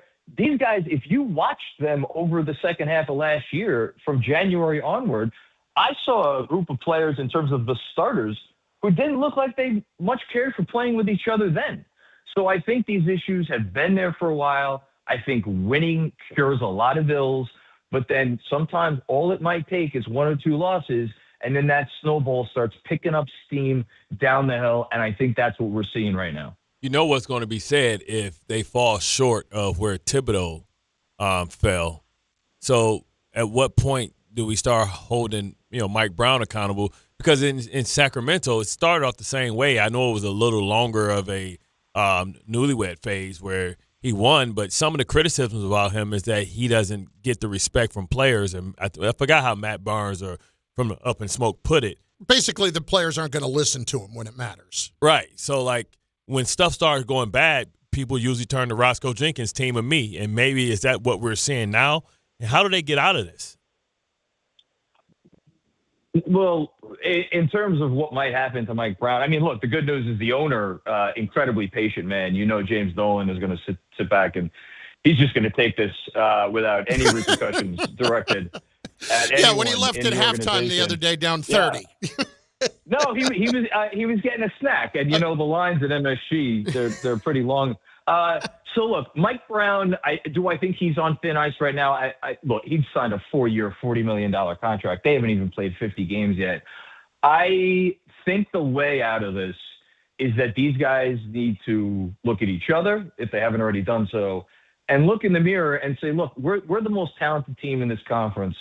If we can even get to a finals, like look at how people in this city still talk about John Starks and Charles Oakley and obviously Patrick Ewing, Anthony Mason, these guys who they didn't even win the championship and they are still touted. Look at the 99 team, Latrell Sprewell, Allen Houston, Marcus Camby. If you make it to even a finals as a New York Knick, you will be remembered for the rest of your life. And they have the opportunity to do that. So what is it going to take? It's going to take them being selfless. It's going to take them being humble and say, what am I doing wrong? What can I do better? Because the talent is there. Mike Brown, he could coach X's and O's. We saw that earlier in the year. They look like the best offense in basketball. Even defensively, and I know that's not their strong suit, they were the 11th best defense in the league going into that NBA Cup championship game. That was a month ago. It's not like we're talking about last season. So they have the capability. I don't think this is a situation where, they need to make this trade or that trade, unless the locker room is so broken that one or more people in there just needs to go because they are not going to get on board with this situation and do things the way they need to do. Oh, the cross that you bear when you win that tournament strikes again. It's like the Madden curse. Can we do away with this? I was happy when they won it. It was a cool thing. But I mean, my goodness, between the Knicks, the Bucks, the Lakers, all these teams. It's like dating a Kardashian, man. Yeah. Like I said, nobody's ruined more black athletes' career than the Kardashians. Oh, my goodness. Jonathan, appreciate it, brother. Thanks for popping on. Thanks to you guys. I hope the next time I'm on slightly happier times. I promise you we will not just call you when things are bad. I promise you that. I mean, it's more fun, but that's okay. That's all right. Jonathan Macri, Knicks Film School on YouTube. Check him out on socials. Jay Macri, I mean, he does a fantastic job with all this stuff. So I got some sound for you from Ramona Shelburne regarding the Knicks. This was on the NBA Today. 3 different sound bites. First one, on frustrations with Mike Brown, his hug with Draymond Green last week on the NBA Today. Here's Ramona Shelburne. People know Kat and Draymond Green don't get along, right? We saw the podcast back and forth. We've seen that every single time they play. Mike Brown knows that, and yet after the game, when Draymond tripped Kat, and there was a foul called there, right? After the game, Mike was seen afterwards hugging Draymond Green and yucking. Now, listen, they won 3 titles together. From what I understand, that didn't land well. This hug, all that did not land well with a lot of folks there in New York. So I think in that locker room or even in the organization, that while you can understand why he might have something bond with Draymond Green, I don't think that landed well, especially in the middle of a losing streak. Bro, I got more of a history with Draymond than I do with you. I've won 3 titles with him. We spent dog days. I was responsible for the defense, right? Wasn't he responsible for defense? Mm-hmm. And who's the defensive stalwart for the Golden State Warriors? That would be Draymond Green. So he probably have a special relationship. Man, if you don't get out of here with that, because I hugged just him. Ask you this, like though? Cat be kikiing and hugging everybody. Like so when you go to Minnesota and you hugging Rudy Gobert, we supposed to get beef? Hang on, though. He just played you the entire game. Draymond just completely did his thing the entire game and made Cat look silly during that game. I do understand being a little bit annoyed with the coach hugging up his ex who just completely played me for 40 minutes. I thought we were together now. I thought we're on the same team now. Bro, and all I'm hearing is, and I'm not defending Cat here, but in that spot, I understand why it might annoy him a little bit, because it'd be like your ex coming around and then, tripping your new girlfriend. But this your ex. And then she's getting a little annoyed about it. I get it. But this your ex and you got 3 kids. a little different. We got 3 kids together, man. That's always going to be. But she gets away. She gets away with coming around and tripping me and all that kind of stuff, and pulling crap, playing me like that. Then your big 7-foot ass do something about it. You scared of that 6'7" dude? You turn around and you smack the taste out of his mouth. I'll support that. I'll say, hey, things have a natural way of working themselves out. I'll support you. Why don't you stand up for yourself, you big Garfield kitty cat? You know what that made me think of? Made me think that Brown even went and did it on purpose. He went and went for the hug and knew that it might annoy Kat. But I'm trying to get a bigger message across here when I'm saying all the negative stuff about you lately, that we need you to be tougher. I much rather have you, man. I mean, Draymond, I wish we had you, brother. No, but you know what I mean? You know what I mean? I need you to be a little bit more like this guy. Exactly. You out here like Garfield or Snarf. Okay. From Thundercats. Little more here. What happened following the loss to the Mavericks on Monday? Yeah, you heard Jalen Brunson say that I'd be booing us too. Well, after the game, Jalen Brunson called a players-only meeting for all the guys in that locker room and said, guys, we got to stop looking to the coaching staff for answers. We got to stop looking elsewhere. The answers to what is wrong with us right now are right in this locker room. We got to look in the mirror. And it was, it was a longer meeting. A lot of people had something to say about what was going wrong. But this is a team that came in thinking they had a chance of it's finals or bust, right? They have those kind of expectations, and to fall to 25-18 right now, you could see them in the play-in if they keep going this way. That offense, which was humming, bottom 5 in January. Right. Attitude reflect leadership. Jalen Brunson might want to get some assists, buddy. Like Cade. Like Cade. And then Ramona with more on Brunson calling that players-only meeting. After the game, Jalen Brunson called a players-only meeting for all the guys in that locker room and said, guys, we got to stop looking at the coaching staff for answers. This is basically the same, just a shorter version of it. Okay. Listen, do with that what you will, all of it. I would be genuinely worried about where the rest of this season is headed. Now, we don't need I'm not going to lie. We just went through complete crap of a football season with both teams. Absolutely horrible between the two of them. And now, when we're finally ready to turn the page to basketball, this is what we're looking at? I mean, you cannot bury us like this right now. But I'm not terribly optimistic at the moment about the situation. They're going to make the playoffs. So are they? Yeah, come on, man. I just told you yesterday, they're 3 games out of the 8 spot right now. They're going to make the playoffs. What may have to change? They might make the play-in. What have to change? What will have to change?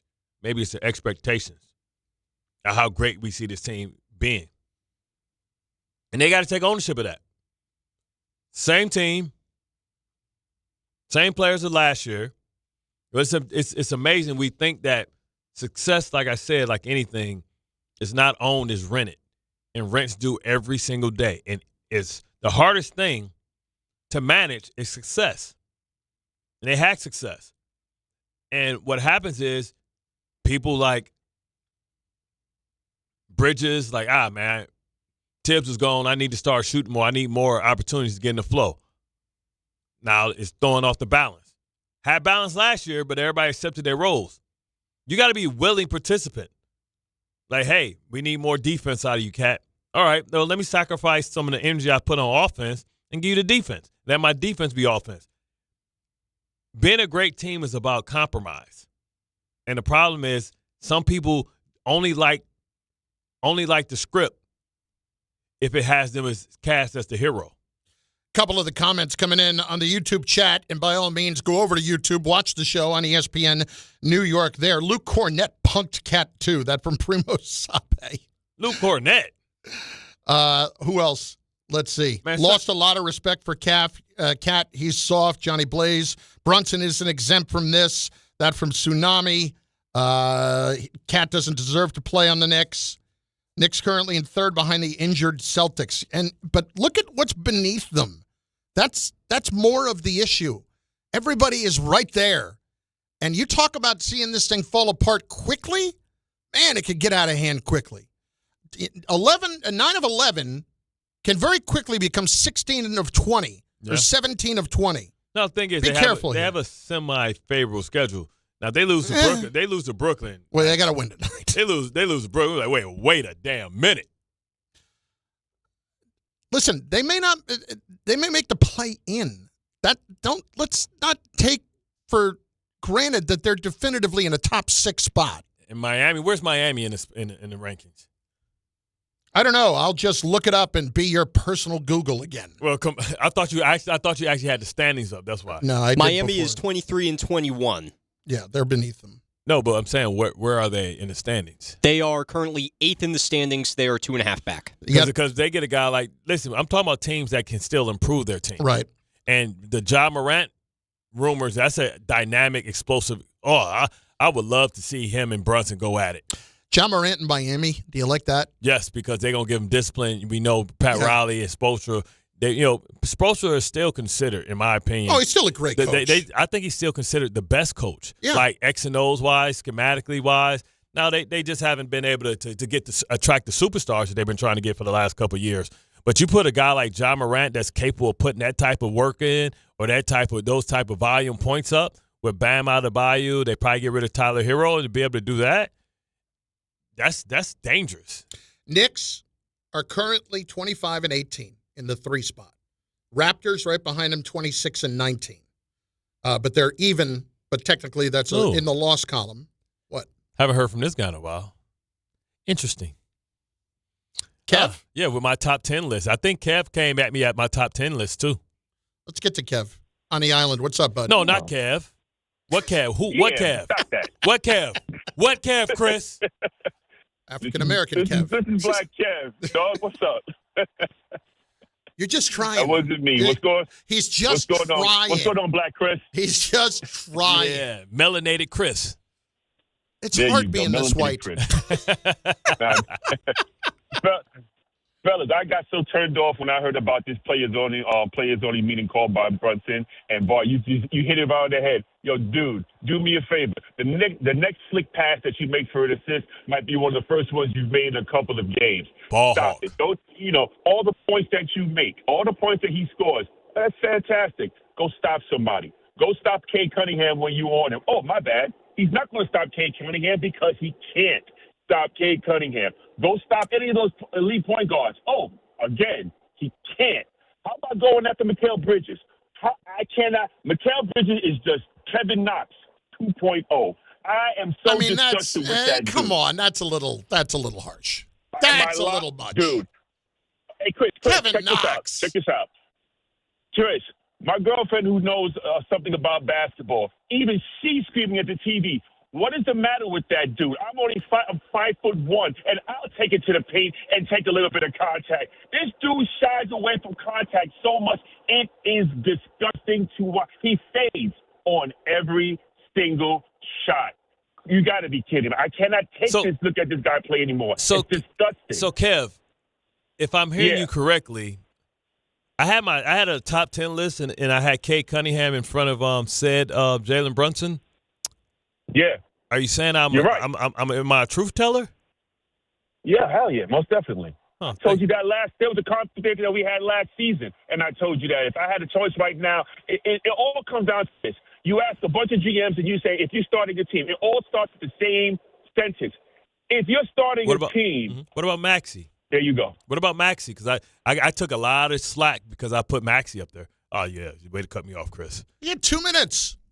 I mean, how long? Isn't that a Black Kev show? I just wanted to get my Maxey thing in there because you mentioned Maxey. I sat there and argued with Ty Butler for 3 days, and the whole New York metropolitan area came after me. Well, that's what you wanted. That's what you wanted. I just said he wasn't top 10. I know. And I like the Knicks. I'll be going to a game pretty soon. When they play the Pistons? Probably. Yeah, not probably. David, up next, Elizabeth. What's up, D? How you doing, bud? David. He definitely underwater today. D. His boss called him in. His boss was like, hey, what you doing? Hey, no. Here I go, coach. Here I go. It's Bart and Carlin, ESPN New York, and on the ESPN New York YouTube page, we have audio files coming in just moments. Somebody thinks that you can look back now and say Robert Saleh's tenure here, maybe not as bad as you think it is. You'll hear that in just moments. Bart and Carlin, ESPN New York, and on the ESPN New York YouTube page, where you can leave your comments and we will get them in. Hey, New York and New Jersey, Boost Mobile has an unlimited talk, text, and data plan that's only $25 a month forever, meaning you'll only ever pay $25 a month for the rest of your life. Who wouldn't want unlimited wireless when it only costs $25 a month forever? If you don't, you must be one of those people who enjoy overpaying for their phone plan. $25 a month forever is truly as good as it gets. So go online and switch now at boostmobile.com. After 30 gigabytes, customers may experience slower speeds. Customers will pay $25 a month as long as they remain active on the Boost Mobile Unlimited plan. Hey, hockey fans. Now with BetMGM, you can win a share of $10,000 in bonus bets when your anytime goal scorer nets 3. Enter BetMGM's Hat Trick Jackpot all season long for your chance to win some major bonus bets. It's easy. Just log in and opt into the promotion. Then make an anytime scorer bet on any hockey game of at least $10. If your player of choice scores 3 goals instead of just 1, you'll win your share of the $10K in bonus bets. There's nothing quite like watching a game with a hat trick, especially when it means you could win a share of $10,000 in bonus bets. Ready to shoot your shot? Download the app today. BetMGM. Make it legendary.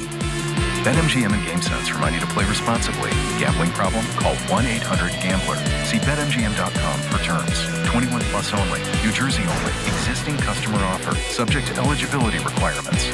Rewards are bonus bets that expire in 7 days. Good Karma Brands is proud to be an equal opportunity employer, providing equal employment, development, and advancement opportunities to all teammates and applicants. To learn more about careers with us, please send an email to talentacquisition@goodkarmabrands.com. That's talentacquisition@goodkarmabrands.com. Ox Spine at New York Presbyterian is always in pursuit of a better way to heal the spine. We're getting more people moving again with minimally invasive, non-surgical, and surgical treatments with innovative solutions for every back and spine condition and your unique needs. Expert spine care is available now across New York City and Westchester. Find a doctor at nyp.org/oxspine. Stay amazing. New York Presbyterian. Hey, sorry I missed you. Your call is very important to me. Just not as important as the New Jersey Lottery's Green Ball promotion being back on Pick 3 evening drawings. See, if the green ball's drawn, that's a free second chance to win? So, yeah, you get it. It's only through February 1st, though, so try me after then? Must be 18 or older to buy a lottery ticket. Please play responsibly. If you or someone you know has a gambling problem, call 1-800-GAMBLER. For game odds and promotion details, visit njlottery.com/pick3. At City Harvest, we believe no New Yorker has to go hungry. With your help, we're on the road 365 days a year, rescuing over 77 million pounds of nutritious food and delivering it free to millions of New Yorkers, transforming surplus food into sustenance, sustainability, and smiles, rallying thousands of New Yorkers to power a network of nourishment across our city. One day, one meal, and one New Yorker at a time. That's how we feed good. Donate at cityharvest.org. This is Rick Brunson, the assistant coach from the New York Knicks. I'll be driving to our games this season in style in my new Jeep Gladiator from Princeton Jeep. My friends at Princeton Jeep gave me all-star treatment, and you can expect the same thing. Just mention I sent you, and they'll treat you like family. Princeton Jeep has tons of inventory and great deals on new vehicles. Visit Princeton Jeep at 1045 State Road in Princeton, New Jersey, or online at PrincetonJeeps.com and tell them Rick Brunson sent you. Every great team has its core players, but when the season gets tough, adding the right free agent can make all the difference. The same goes for business. At Robert Half, we found that 67% of companies surveyed plan to increase their use of contract talent to handle workload peaks and backlogged projects. With Robert Half's specialized recruiters' experience, combined with their award-winning AI, you can quickly find the skilled candidates you want. At Robert Half, we know talent. Discover how we can help at roberthalf.com/talent. Hey, fans! Welcome back to Fansville's Cheers and Tears. Oh. Okay, so like everybody deals with losing, right? To a rival on a last-second field goal. Whatever, it's fine. I'm totally fine. But I cope with losing with an ice-cold Dr. Pepper. Those 23 flavors are like so delicious. They totally wash away the pain of your college football team taking a big fat L. College football. It's a Pepper thing.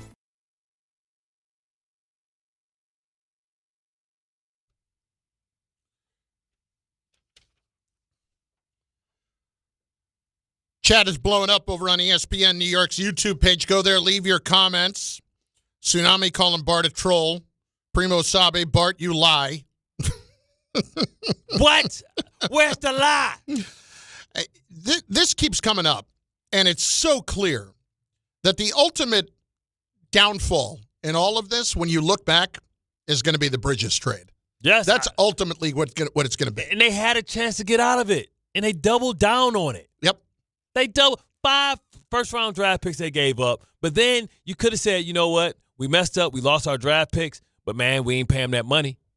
So, man, we might have had a draft picks, but we can go get a player that may be better than him. Hated it.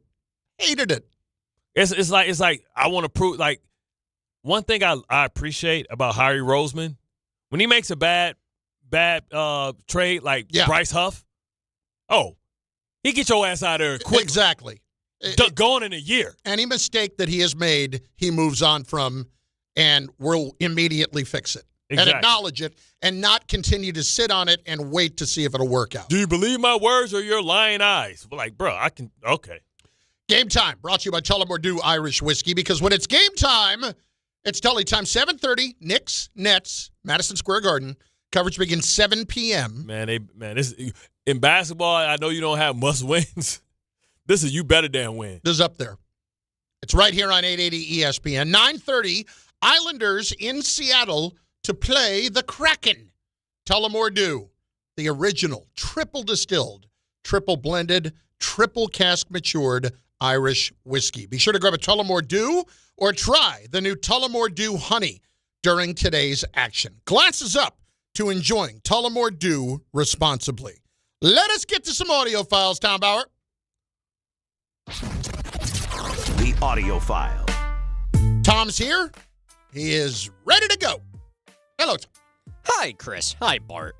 So, we're going to be starting today's audio files off with what Chris teased to break. And don't worry, for anybody that really wanted to hear what Terry Pegula was screwing over in his press conference, we're going to get to that, too. What that sounds like to me is that you're openly questioning what I teased, and that why didn't I tease Pegula? Sit tight.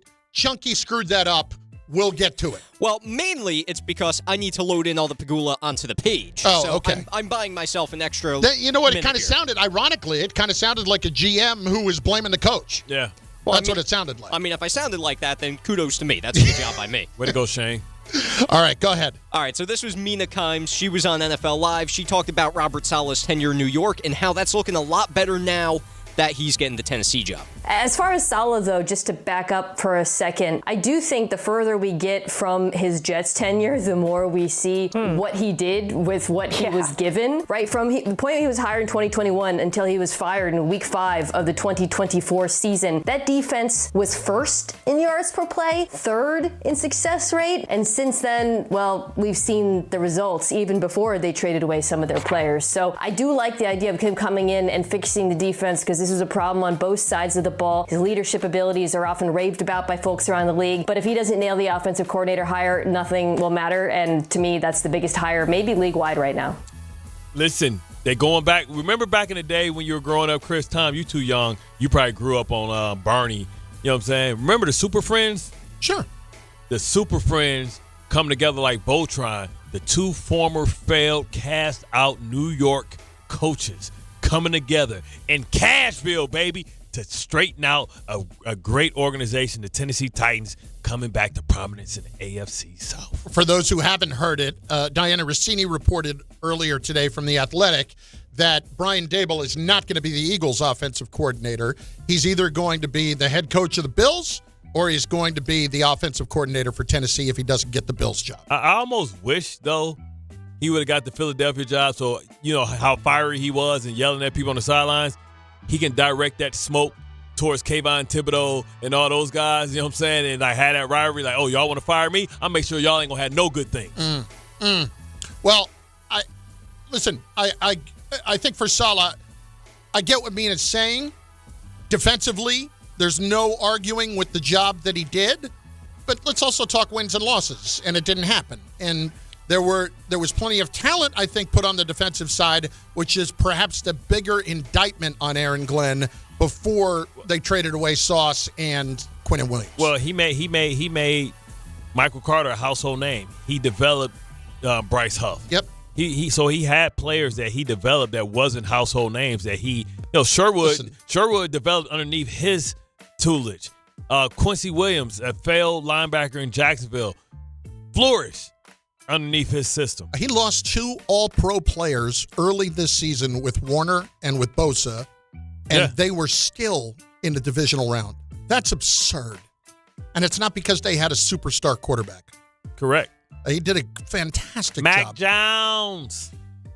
I will be very curious that... Can we trade for Mac Jones? I don't think so. Why not? Because if you're them, why would you trade him? I'll give up a 4th. Again, why would you trade him?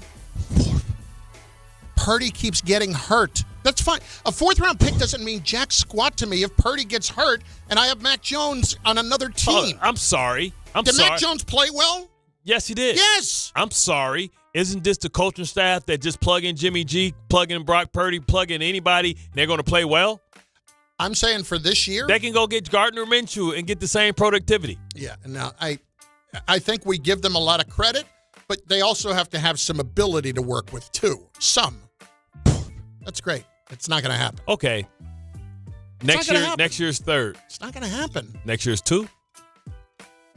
I mean, then you're getting more realistic. Next year's 2, because now I want him to come back and be the ghost of Christmas past to defeat the Patriots. Yeah, I know. Is this who you left me for? I would love to see it. Man, listen, if we're not going to get the quarterback, let's go get Mac Jones, brother. I would love to see it. You don't think Mac Jones will ask out of his contract to be a starter? Bro, I got a chance to be a starter for a team. Man, y'all going to hold me here hostage because y'all worried about Shouldn't have signed a 2-year deal. Get me out of here. Next. I'm going to smack E40 in the face at Golden State Warriors game. That'll get you out of town. Well, you do that, Bart. Now, Terry Pegula, he went on a little bit of a tear in his press conference today, and now we're going to tear into Terry here. So, the whole big speculation was, why did he fire Sean McDermott? That was going to be the number one thing that was asked of him about at the press conference today. This is what he said in the first response of what led to the firing of Sean McDermott. My decision to bring in a new coach was based on the results of our game in Denver. I want to take you in the locker room after that game. I looked around. First thing I noticed was our quarterback with his head down, crying. I looked at all the other players. I looked at their faces and our coaches. I walked over to Josh. He didn't even acknowledge I was there. First thing I said to him, I said, that was a catch. We all know what I'm talking about. He didn't acknowledge me. He just sat there sobbing. He was listless. He had given everything he had to try to win that game. And looking around, so did all the other players on the team. I saw the pain in Josh's face at his presser, and I felt his pain. I know we can do better, and I know we will get better. That still doesn't explain why you fired the coach. What else did he give? What else did Josh Allen give? 4 turnovers, Exactly. dummy. Exactly. Yeah, you should be crying, Josh Allen. You lost this. Was it the coach's fault that they ruled it not a catch? Was it his fault that he gave up easy points before the half, trying to run around and threw the ball backwards? Let's hear some more. Yeah, let's hear some more indeed. So Terry was all over the terrible officiating, by the way. He just interrupted Brandon Beane at one point. I mean, Jay, a bad call. Yeah, bad call about the whole Broncos thing. So one of the reporters, I don't know who it was, but asked a wonderful question. If you're so adamant about the bad officiating in the Denver game, and that was the result as to why you fired McDermott, if it was on the officiating, why'd you fire Sean? I did not fire a coach based on a bad officiating decision. If I can take you into that locker room, I felt like we hit the proverbial playoff wall year after year. 13 seconds, missed field goals, the catch. So I just sensed in that locker room, like, where do we go from here with what we have? And that was the basis for my decision. And Shane don't got nothing to do with that? You mean Beane? Yeah, Beane. Beane ain't got nothing to do with that? How the hell he ain't got nothing to do with the catch and all that stuff? You act like Sean McDermott was out there like catching the ball. He a player. He watching the game just like everybody else. Nah, man, he look unqualified to be an owner. What else you got? Well, if you thought that made him unqualified to be an owner, well, how about this about Keon Coleman? This is what we teased and we talked about earlier. Brandon Beane was answering a question about that, and Terry Pegula, well, he just interrupted to give his piece. Yeah, Can I interrupt? I'll address the Keon situation. The coaching staff pushed to draft Keon. I'm not saying Brandon wouldn't have drafted him, but he wasn't his next choice. That was Brandon being a team player and taking advice of his coaching staff who felt strongly about the player. And he's taken, for some reason, heat over it and not saying a word about it. But I'm here to tell you the true story. Well, get me the hell out of here if I'm Keon Coleman. I say, if that's how you feel, brother, just outright release me. Here's the other thing. I'm not even worried about Keon's feelings because he obviously didn't handle himself well this year. If I'm anybody, you know who I'm really ticked right now? If I'm Sean McDermott, because now I'm expected to sit here and say nothing and do all the right things, as they say, while the owner's out there trashing me. Let's get that sit down with Shay, where he can talk freely on the podcast. But you know the problem. Wants to get another job. He gonna get one regardless because he's just that good. But if he rips an organization like that, that, I ain't never going back there. I'll burn that bridge. I know, but those guys stick together, man. Nah. Those guys stick together a lot. Listen, it's certain organizations that don't care. Cleveland don't care what you said about the other guy. Yeah, we hate him too. You got a lot of owners. Cleveland doesn't care about much as long as you can try to win for him. You got a lot of owners that hate each other too. Cleveland might even pay you more if you did some bad stuff. Like, man, the hater you're deep, my child. Next. So one last thing on Terry Pegula. I don't have the audio for it. I tried to find it, but I do have a quote from Albert Breer that he snipped from the press conference. And this is a discussion we had earlier on the perception that McDermott's firing was a power play by Brandon Beane. This is what Terry had to say. I'm the kind of guy, if I sense you're on a power play, you're out. I don't like power play people. Any sense at all that he was on a power play, he would have been gone. I don't understand why he gets promoted. Right. Why do you get promoted? Now, let's give you a raise. Since you did such a job, we hit the wall, but we're going to get over the wall. Has he been an owner for like 10 years now? Just about, if that. Yeah, he took over. This is about probably a new stadium. Yeah, I know it's a lot about that. He owns the Sabres too, but he has been an owner for, in that ballpark, let's just guesstimate 10 years. Like, what makes you look at Brandon Beane and think, you know what, I'm not only going to keep him, I'm going to promote this guy? They probably hang out and do stuff on their yacht in the offseason. Hired, promoted, it's wrong. Next. So Brandon Beane officially took over the Bills, by the way, September 9th of 2014. 2014? 2014. Okay. So a little over 10 years, okay. but still. All right, so now... You mean Pegula or Brandon Beane? Terry Pegula. Terry Pegula, okay. So it is 10 years. Okay, you said Beane first. I thought, okay, no. Yeah, all right, go ahead. That's when one of Detroit's great, Ralph Wilson, passed away. Detroit's finest. Don't get it twisted because it's in... Did you know Bart's from Detroit? I never knew that, listening to the show, listening to Bart. Yeah, Bart's from Detroit. You're giving me Wyoming, Tom. How the hell can I give you a Wyoming vibe when there's nothing out there? You give me Montana. Yeah. Unless that's what you're trying to say. I mean, your eyes are kind of dead, Tom. You're like a lumberjack. Only if I had the on the checkerboard shirt today, then maybe I would be. Do we have anything else? Yeah, I got one more. I'm going to actually hear something from a competent press conference, and that was from John Harbaugh yesterday. This is my favorite cut, what he learned from Andy Reid. Andy's a man of few words, and his 4 words to me were, change can be good. That's what he said. Change can be good. He was excited. He's fired up for us. He's a good friend. You know what? How about we do this? How about we deal that right now? We'll sign up for that deal right now, what he did in Kansas City. Let's do that. Kansas City to New York, baby. Let's do it. Wow. Listen, it was an exceptionally good day yesterday. I want you to put your fandom where your mouth is. Go ahead and get your H tattooed on your ass cheek. I mean, I'll do it if they win the Super Bowl this year, maybe. It can't be just an H. You have to have full Harbaugh. No, it need to be something like Harbs or something like that. Harbs. In front of like a meat sandwich, like Arby's, Harbs. Harbs? Yeah. I'll tell you what. If we ever get Harbaugh on the show, we ask him for his nickname, and then that can be what goes on. I'll hold my breath. Bart and Carlin On ESPN New York and on the ESPN New York YouTube page. In moments, 800-919-3776, 800-919-ESPN. Is there anything left to be done about Cat? We answer it next on ESPN New York. FanDuel is turning on playoff mode. All customers get a profit boost pack every NFL playoff game day. Each game day during the championship round, you'll find a pack loaded with multiple profit boosts waiting for you in the app. More boosts means more ways to level up your playoff bets. Pick the matchups you believe in, take your shot on an upset, or build a parlay that fits the moment. Hey, the Patriots are traveling to Denver, and the Rams are traveling to Seattle. What's your feel? Then apply your profit boost and go after even bigger payouts while the playoffs keep rolling.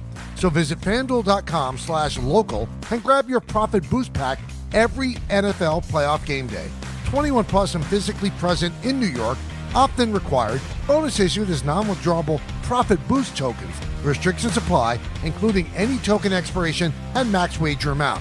See terms at sportsbook.fanduel.com. Caught with a gambling problem? Call 1-877-8-HOPE-NY or text HOPE-NY 467-369.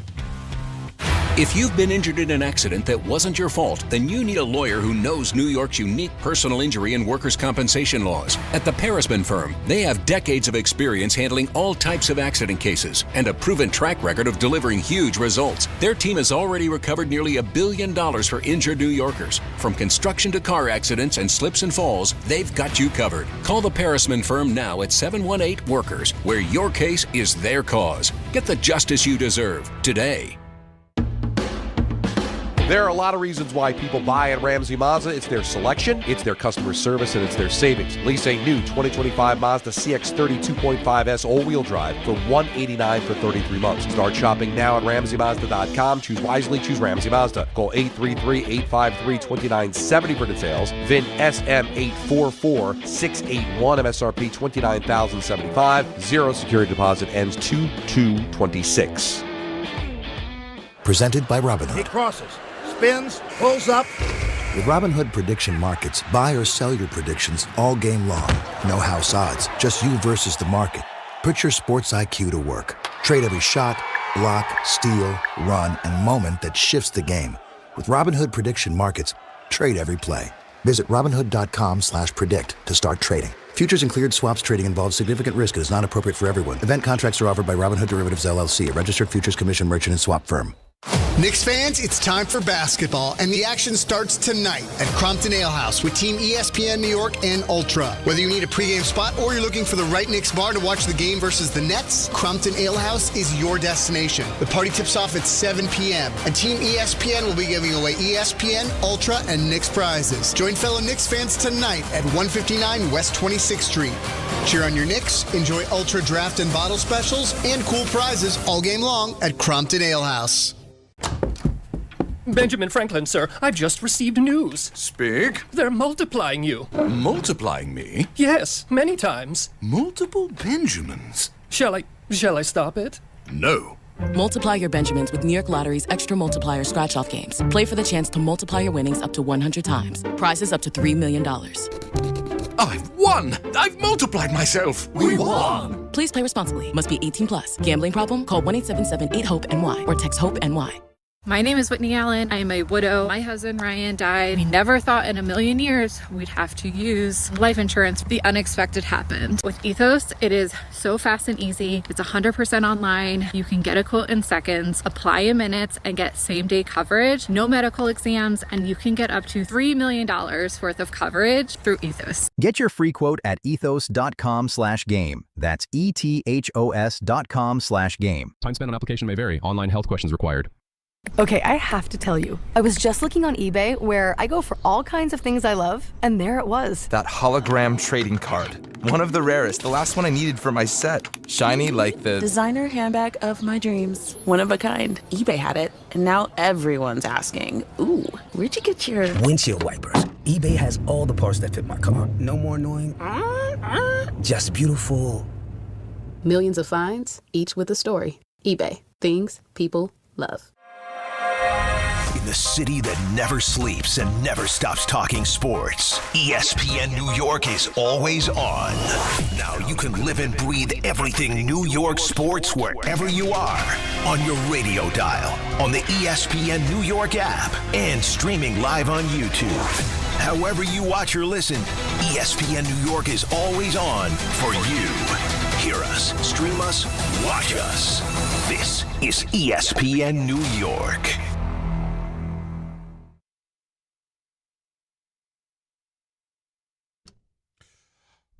All right, let's get a couple of these in. 800-919-3776, 800-919-ESPN. David in Elizabeth is back. He had to pop off before. What's going on, David? What's going on? Hi. Number one, I was running from my boss. And number two, for some reason, when you guys went to me, it just dropped. I don't know why. But all good. I'm taking my 15-minute break. And look, before we start, right? Hey, Bart. Yo, the phone call must have went like this. Hey, John Mara. Joe Shane is about to itch. Oh, man. Good stuff, man. Good stuff. Why? Yes. Welcome back, Brody. Yes, sir. Yes, sir. So, look, I just want to say there's two things. Jets, man, let's do the right thing. Either hire Leonard or hire Wing. Let's get it right, please. We don't have any more time to be, we're going to interview Chris Harris for the fourth time. No, stop it, bro. Hire the competent, correct DC, and let's do the right thing. And the last thing I want to say, gentlemen, before you guys enjoy your afternoon, I'm going to be honest. We see the disconnection with Cat and Mike Brown. I'm sorry, bro. Make that Giannis trade happen. We need it. So here's not for nothing. At this point, why would Milwaukee want to? They say, man, y'all, you got to give me more. I'd give up a little bit, but I'm not going to give up the house. I'm not going to pull a Melo for him. And that was a bad move, and I love Melo. No, but he like I'm better. The way they went about it. But Giannis is saying I'm a greater player than Melo, and he's right. He is a greater player than Melo. This is Allen yesterday. Saw this on social. Talking about why, if you are talking about the Giannis deal, it cannot be during the season. You can't do that right now before the trade deadline. Anything like that risks your potential of getting Giannis Antetokounmpo in the summer. Have I been consistent on one thing about that Giannis situation? What has it been? You can't do it in season. It's very difficult to do, and it would be very difficult to then assimilate a player like that with 20 games to get into. This is an off-season thing, and I still believe it. And Giannis, as frustrated as he is in Milwaukee and all the stuff that he says there, which I wouldn't really put a lot into what he's saying, but he has to know I got to live through this trade deadline and wait till the summer. And I've always said if the Knicks don't reach the goals that they have set for themselves this year, which at worst get to the NBA Finals, if they can't get there, then that's when you say, okay, well, we gave this a chance. We have an opportunity to get somebody of that caliber. Now you got to really figure out how to get it done. And he wants to be here, in my opinion. I don't know if it's going to happen or when it's all that stuff, but that's why I don't think you can put a lot of stock into this whole notion of you got to trade this guy, trade that guy, blow the whole team up by the trade deadline. You can't do that. Not while that guy is still out there and still wants to play in New York. I would not make any other trades that could potentially affect that happening if it means that we're not doing that during the offseason.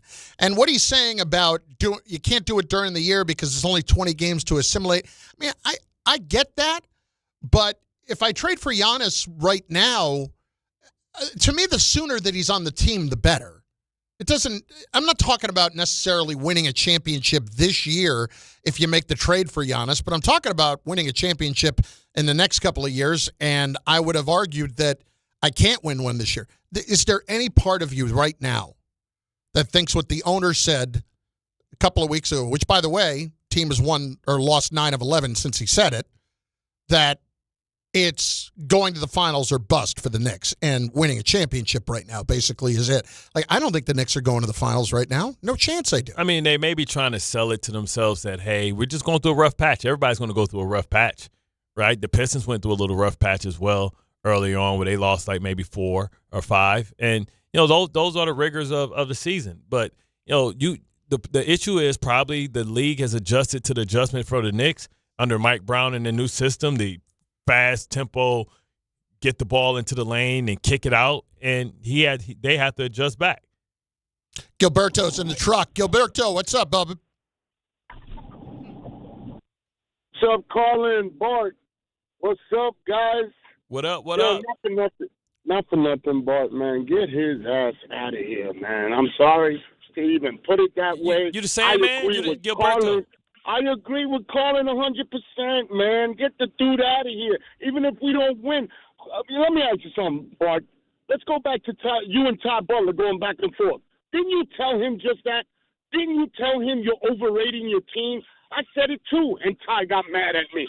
I said, you're overrating your team. You're even overrating the point guard, bro. Like, you're putting the point guard ahead of an MVP that plays for Boston. You know what I'm saying? You're putting your point guard in front of this guy, in front of that guy. He don't play a stitch of defense, and neither does your 7-foot center. He sucks, bro. Get him out of here. That's the problem. Like, you're always going to be considered soft when you don't play great defense, too. Yeah, especially here. Yeah. Especially here. Especially if you're over 7 feet. You can't be that guy. You cannot be a soft 7-footer here. That just does not work. Bart and Carlin, ESPN New York. Show your team spirit and save big only at Security Dodge during the Start Something New sales event. For a limited time, score an extra $500 off on top of all rebates and new incentives just for coming in and wearing your favorite team's jersey or swag. High school, college, or pro, football, basketball, hockey, and every sport in between. It's easy to win big at Security Dodge in Amityville. Visit us today or shop 24/7 at securitydodge.com. More people trust their hearts to New York Presbyterian than any other hospital in New York. It's because New York Presbyterian has the most experienced cardiovascular doctors, treating a full range of heart conditions, from heart failure to valve repair, with the most advanced treatments. Find a doctor at nyp.org/heart. New York Presbyterian. New York Presbyterian Hospital, based on U.S. News & World Report 2025 to 2026 cardiology, heart, and vascular surgery rankings. Hey, sorry I missed you. Your call is very important to me. Just not as important as the New Jersey Lottery's Green Ball promotion being back on Pick 3 evening drawings. See, if the green ball's drawn, that's a free second chance to win? So, yeah, you get it. It's only through February 1st, though, so try me after then. Must be 18 or older to buy a lottery ticket. Please play responsibly. If you or someone you know has a gambling problem, call 1-800-GAMBLER. For game odds and promotion details, visit njlottery.com/pick3. Hey, hockey fans. Now with BetMGM, you can win a share of $10,000 in bonus bets when your anytime goal scorer nets 3. Enter BetMGM's Hat Trick Jackpot all season long for your chance to win some major bonus bets. It's easy. Just log in and opt into the promotion. Then make an anytime scorer bet on any hockey game of at least $10. If your player of choice scores 3 goals instead of just 1, you'll win your share of the $10K in bonus bets. There's nothing quite like watching a game with a hat trick, especially when it means you could win a share of $10,000 in bonus bets. Ready to shoot your shot? Download the app today. BetMGM. Make it legendary. BetMGM and GameSense remind you to play responsibly.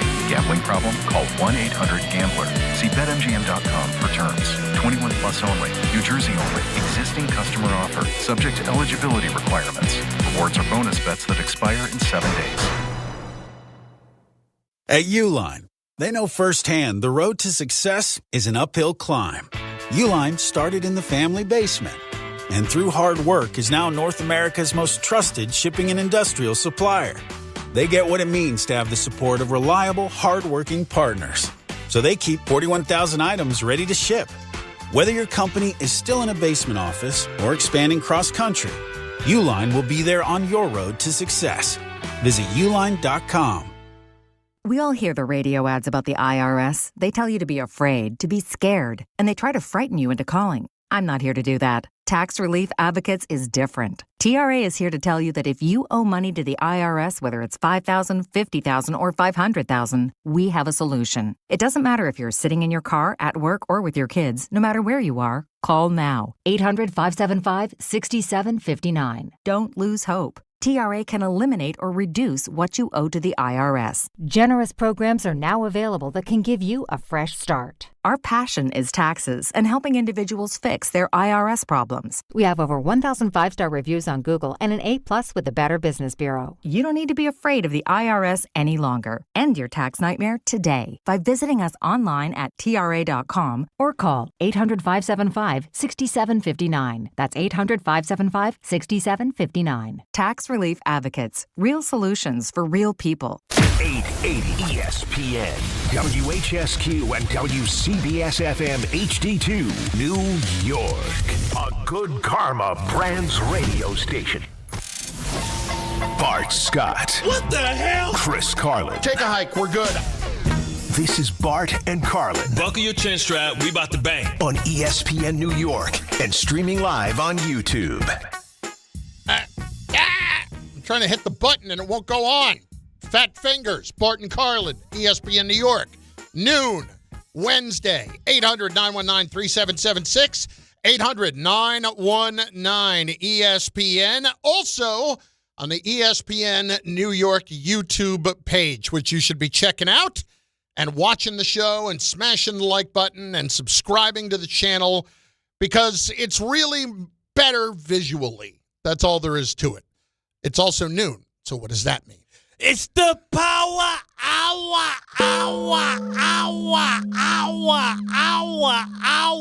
AKA stab your friend in the back day. I confess he did it. That's in reference to what's going on in Buffalo with Brandon Beane taking out the coach in Sean McDermott, and Brandon Beane getting promoted. Had a press conference today with Terry Pegula, and that, of course, he's the owner up there, and Pegula defended Beane at every turn and said it was the coaching staff's urge to draft Keon Coleman and that Beane was being the good guy. And basically all the mistakes that have been made over the last several years are the mistakes of the coaching staff and not the GM. And after watching his quarterback give it away, as he did the other day 4 times, the owner decided that it was all the coach's fault. Why does all this matter for the Giants? Because it kind of really just instills the fact that yesterday was an outstanding day for them. I never knew this dude looked like Mr. Furley. I mean, not Mr. Roper. He does look like Mr. Roper from Three's Company. He puts on it with a pair of glasses. Yeah. Mr. Roper. Yeah, man. I listen. He can blame. Remember when he used to turn to the camera and laugh whenever he made a joke? We see you. Tom's like, who's Mr. Roper? Come exactly. on, man. Come on. Anyway, go ahead. Suzanne Summers. Now, when you talk about, like I don't understand how everybody's dissolved of blame, but Sean McDermott. He has to take the brunt of everything. I looked in my players' eyes, and they looked dejected, and he started losing all the different ways that they lost. Listen, I don't have any problems with you saying, hey, it's been almost a decade, and we have a great player, and we just can't get over the hump. And we've tried different coordinators.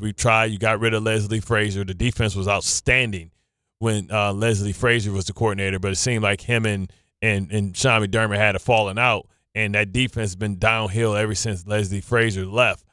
I get all that. But Brandon Beane, come on, bro. I just don't see how he's absolved when he's only drafted. He's had 56 players that he's drafted, and only 2 has made a Pro Bowl. And 1 is obvious because he's the MVP, and the other one is James Cook.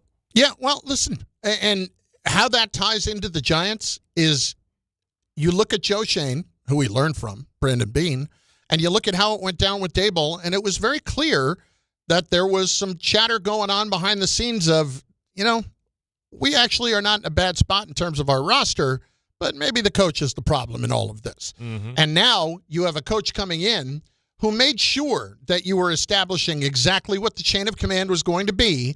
And I respect a guy that understands about dynamics. And it's not even like this was a problem for him in Baltimore. It's one thing, like, Bart, when you go through something and you get fired and you learn your lessons about, I would not do this again. I would not do that again. It's another thing learning from successes as much as Harbaugh did in Baltimore. Now, look, they blew fourth-quarter leads and all that kind of stuff, but I'm talking about just how everything is structured, making sure that nothing that you don't know about is going to get in the way. He insulated himself. The message is always going to be very clear to the people who need to know it. That's why I'm curious. I don't think Harbaugh's done a restructuring this organization because he's got to put some allies in there for himself. You got to get some people that got their ears to the streets, that when he's down on the front line, that he can hear what's being said up in the towers. You know what I mean? So, this is far from over. We'll do it right now, but let's see how he restructures the weight room, the training. What he say? He want big physical guys. Too many guys on the Giants are, in the garage too much. Too much garage stuff. What do you mean by garage? They hurt, missing games. Oh, okay. You know what I'm saying? We got to build you up stronger, man. We need people that can last. You're making a car reference, and I'm not. I'm not a big car guy. I need to be better about it. Okay, I got you. It's all good. Yeah, you're not a pickup truck guy. No. Because there's no need to. My car, it sucked this morning, dude. This has happened a couple of times with my car, and it's usually a reliable car. Left it outside in the driveway. Ooh. Didn't start. Wow. Battery dead. Happened to me at Newark Airport earlier this month. Is your alternator draining your battery? You may have a draw somewhere something's not turning all the way off. Then you go hook that up to the computer. It must be because it's happening when it's cold, but it shouldn't. This is not a 1982 Datsun. Well, go get a new battery, right? Go get a new battery. I put a new battery in this thing like 2 years ago. Yeah, 2 years ago, you still could need a new battery. I know. No, it's just past whatever the warranty was. You can't get the cell back. Yeah, we call that sliding right into the screw job zone. 18 months. It went dead at 20. Oh, God. It's the second time. You might want to give the core up. I can't tell you how aggravating that was. Yeah, because then you had to go jump it. I didn't start it. I took my wife's car. You got to get this jump box. It's like I have a pair of cables in the trunk. I could do it myself off my wife's car. No, not cables. Yeah, that's not it's this little box. Yeah, you charge it up. It's about this big. Yeah, and it even called like my Ferrari, which is the hardest thing to jump. I usually have to call people. It's this little box about this big, and it's a certain brand that you got to get.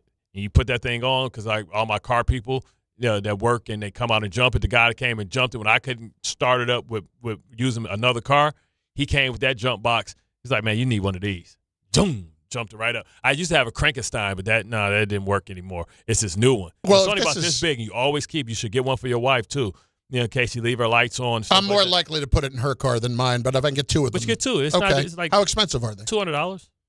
Well, I don't toss around $200 like it's. Okay, how much you about to spend for this new battery? That's a great question. I don't know yet, but we're going to find out. It's going to be about $149. See what Bart just did there? He subtly flexed earlier. Juwan Howard he had dinner with last night, and now he's subtly flexing. Oh, yeah, I had a Ferrari. Yeah. No, well, but we knew that. I mean, Bart bet Canty. I've had three. What did you? Three. What are we talking about? Huh? What? How do we get here? No, look. It just ticked me off. Yeah. And it was the second time in a month. And it's when you need to go somewhere too. And it's to work. And I don't have time for it. Oh damn, babe, I got to take your car. Now she's sitting there like, all right, well, I'm not gonna go out and get groceries. I'm about to DoorDash up, so she's just spending more money. It wasn't even that. It's like I'm like, if you have anything you got to do today, can you take Uber? That's what I'm saying. Exactly. Anyway, she's like Charlie Murphy. Get your couch, mother, jumping all on your couch, mad. Then there is the fact that the Giants, just off of all of that Brandon Beane stuff and that Joe Shane stuff, are now in a much better position because of it. One thing we haven't gotten to today, the Jets. Mel Kiper has his latest mock draft out. Bart's already rolling his eyes because Mel has the Jets taking Arvell Reese at number 2. But then at number 16, has them taking Ty Simpson from Alabama, who everybody said, yo, this dude need to go back to school. We were so surprised that this dude put his name in the draft. He has 15 starts? Yeah. 15. Here's Mel on Get Up today on mocking Simpson to the Jets at 16. He's 23 years of age. His father's a coach. Nick Saban's there with him, advising him. So he had heard first round. You think about Ty Simpson. Like I said, he could have been top 5. He would have continued through. Offensive line let him down. Ryan Williams didn't have the year expected. He had no running game, okay? Ty Simpson obviously goes to a team that you say, can they screw it up? Can they affect? Hey, let him sit for a little bit. He's only has 15 starts. But again, put a little weight on that frame. This kid's so competitive. He won't let a play die. He fights to the bitter end a little too much. He'll figure that out. Ty Simpson, like I said, at this point at 16, we were talking top 5 back in October. I think would make sense for the New York Jets or the Steelers or the Rams late first round. Yeah, let one of them do it because it sounds like a blue tent residency. Holds on to the ball a lot. Yeah, it sounds like a lot of concussion protocol, independent neurologists, you know what I mean, calling down, hey, check this dude out. He took another one to the back of the head. Like, come on, man. Like, what are we talking about? Like, we were talking about, well, maybe we shouldn't take Dante Moore, but we're going to take this dude. Let him sit. I don't enjoy this idea. Mel, what the hell are you, Mel? I don't like this idea. Mel must have had some lace pumpkin pie this morning. Well, here's the point that I wanted to make out of this. I can see myself coming around a lot more considering where they are, and they're likely to not, let's just say that the Raiders are likely to hold on to Mendoza, and that's where they're going. If you can't get Mendoza, you may as well be knocking on the Kyler Murray door. Or Mac Jones. You can sign Mac Jones to a 2-year deal, give him $40 million. Again, he's not a free agent. You trade for him. You got to trade for him. You trade for him. Oh, so that's perfect, because if you trade for him, he's under contract. Yeah, he's under contract for the year, but the point is that I don't know where, with the amount of money he's making, which is not very much, that makes why San Francisco would trade him away. That makes way more sense now. But why would San Francisco trade him away? They have a great insurance policy there. They have an old-ass roster. They got a tight end that is going to be on IR for the majority of the season. He got hurt 1 week before the Super Bowl, 2 weeks before the Super Bowl. So Kittle's going to be out. Like, Trent Williams is turning 38. They got to get rid of Ayuk. But you're trying to keep them all in one place, and you're trying to still win now. They got to get rid of Ayuk. They need other players in other positions. At some point, they got to hope that Brock Purdy can stay freaking healthy. I'm not against trading for Mac Jones if he's available. If I can get Mac Jones for a 2 next year, I would absolutely do that in a heartbeat. Because they can still trade that 2 for whatever they need. I would absolutely do that. I don't know that they can do that. I don't know that they would trade away. Like, it's like the Texans every time they get called on Davis Mills. Well, we saw this weekend why they shouldn't trade Davis Mills. Who offered it to? Okay. That's fine. That actually makes way more sense now that I think about it, because he's under contract, so he has to come. He's going to be a starter, and you ain't got to pay him nothing. So now you paying $5 million for all it cost you was a draft pick. Let's argue for a moment, or let's operate under an assumption for a moment that they are not going to get him out of San Francisco, just for the moment. Mm-hmm. The Kyler Murray thing. You got to trade for him, too. So, yeah. But here's my point about this, okay? I'm much more willing to go down that road than maybe I would have been before, because it still leaves me the opportunity to figure out what I want to do next year with the picks that I have. But it's super perfect. Trade for Mac Jones. He's on a 1-year contract. He's cheap. If he plays well, you sign him to another 2-year, and he can mentor whoever. He only plays for 1 year. You replace him, and, it's perfect. It's perfect, actually. It's perfect for the Jets. I don't think it's perfect for the 49ers. But listen, if we talking about putting all this freaking money, putting all this draft capital, give up 3-1 for Mendoza, give up this and that. What's a freaking future 2 when you got 5 first-round draft picks? But again, San Francisco's trying to win now. Yes, they are. And their quarterback continues to get hurt. But they can't. So why would they not trade away? Why would they trade away their best insurance policy? It's not that the Jets can't get it done. Because who has been the backup quarterback over the last 3 years? It's a new person every year. So that means that they can find a new person.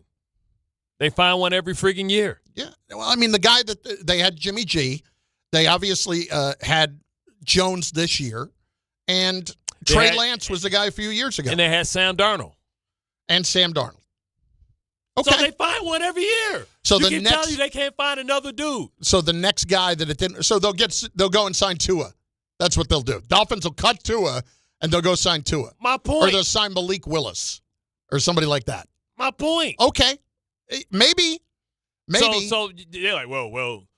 I just think considering where they were on Mac Jones before the draft a couple of years ago, and he ended up being there, and it ended up working out pretty well for them this year. They'll go sign somebody like Dobbs or Ritter. Yeah. Or Mitchell Trubisky. And they'll be fine.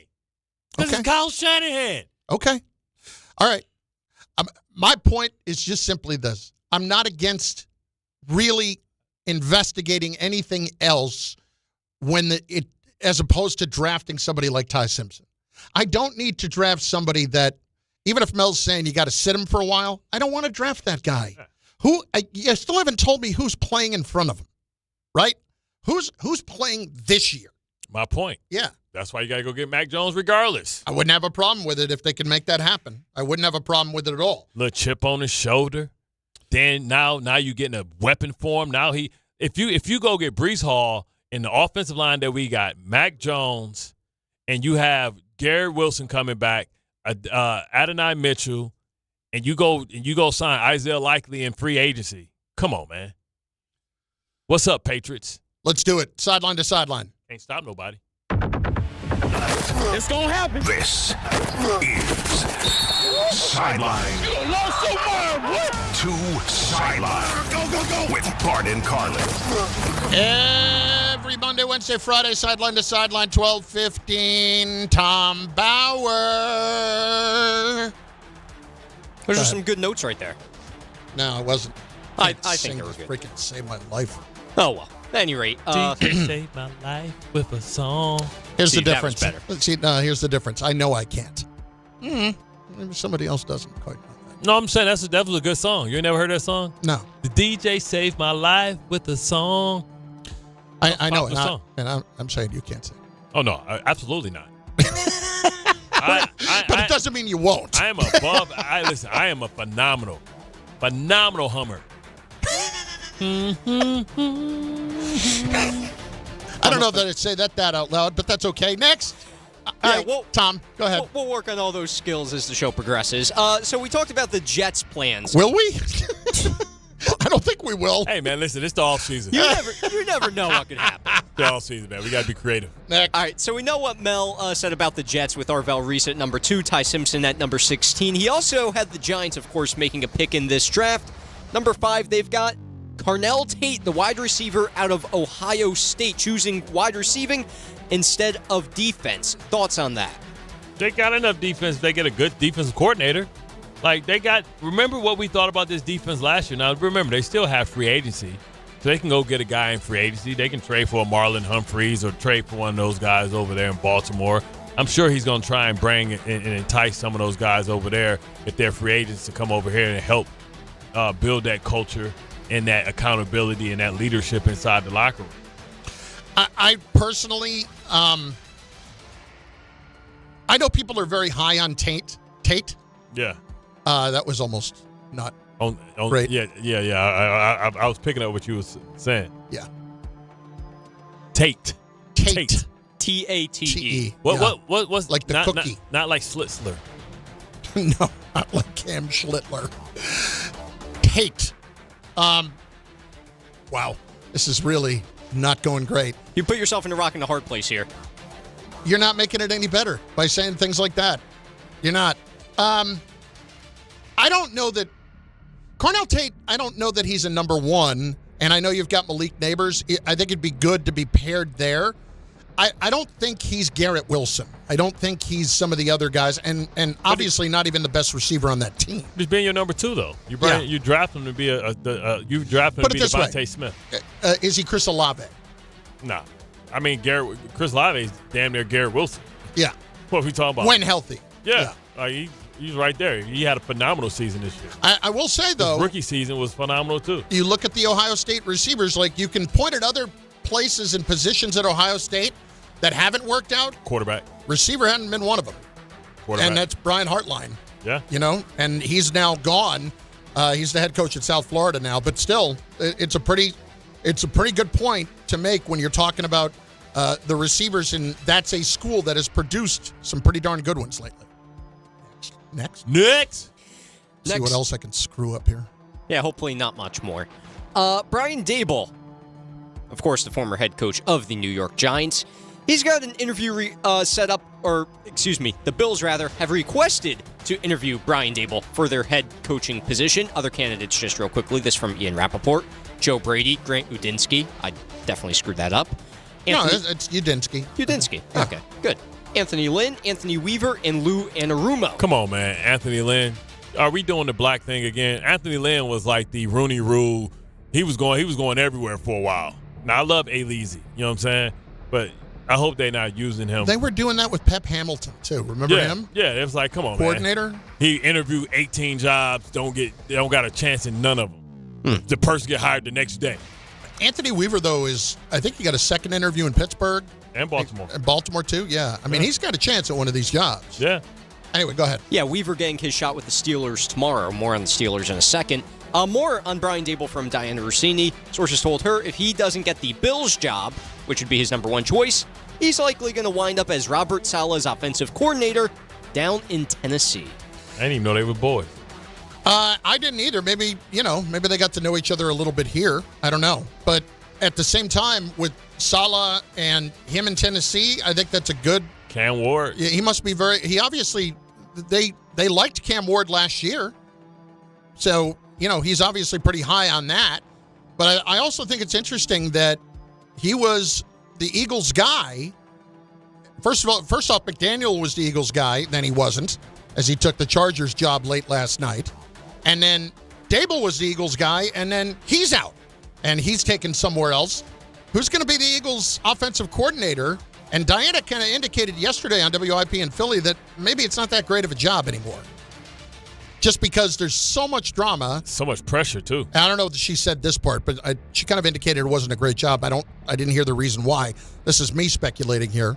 That it had more to do with, at least to me, there's always a lot of drama.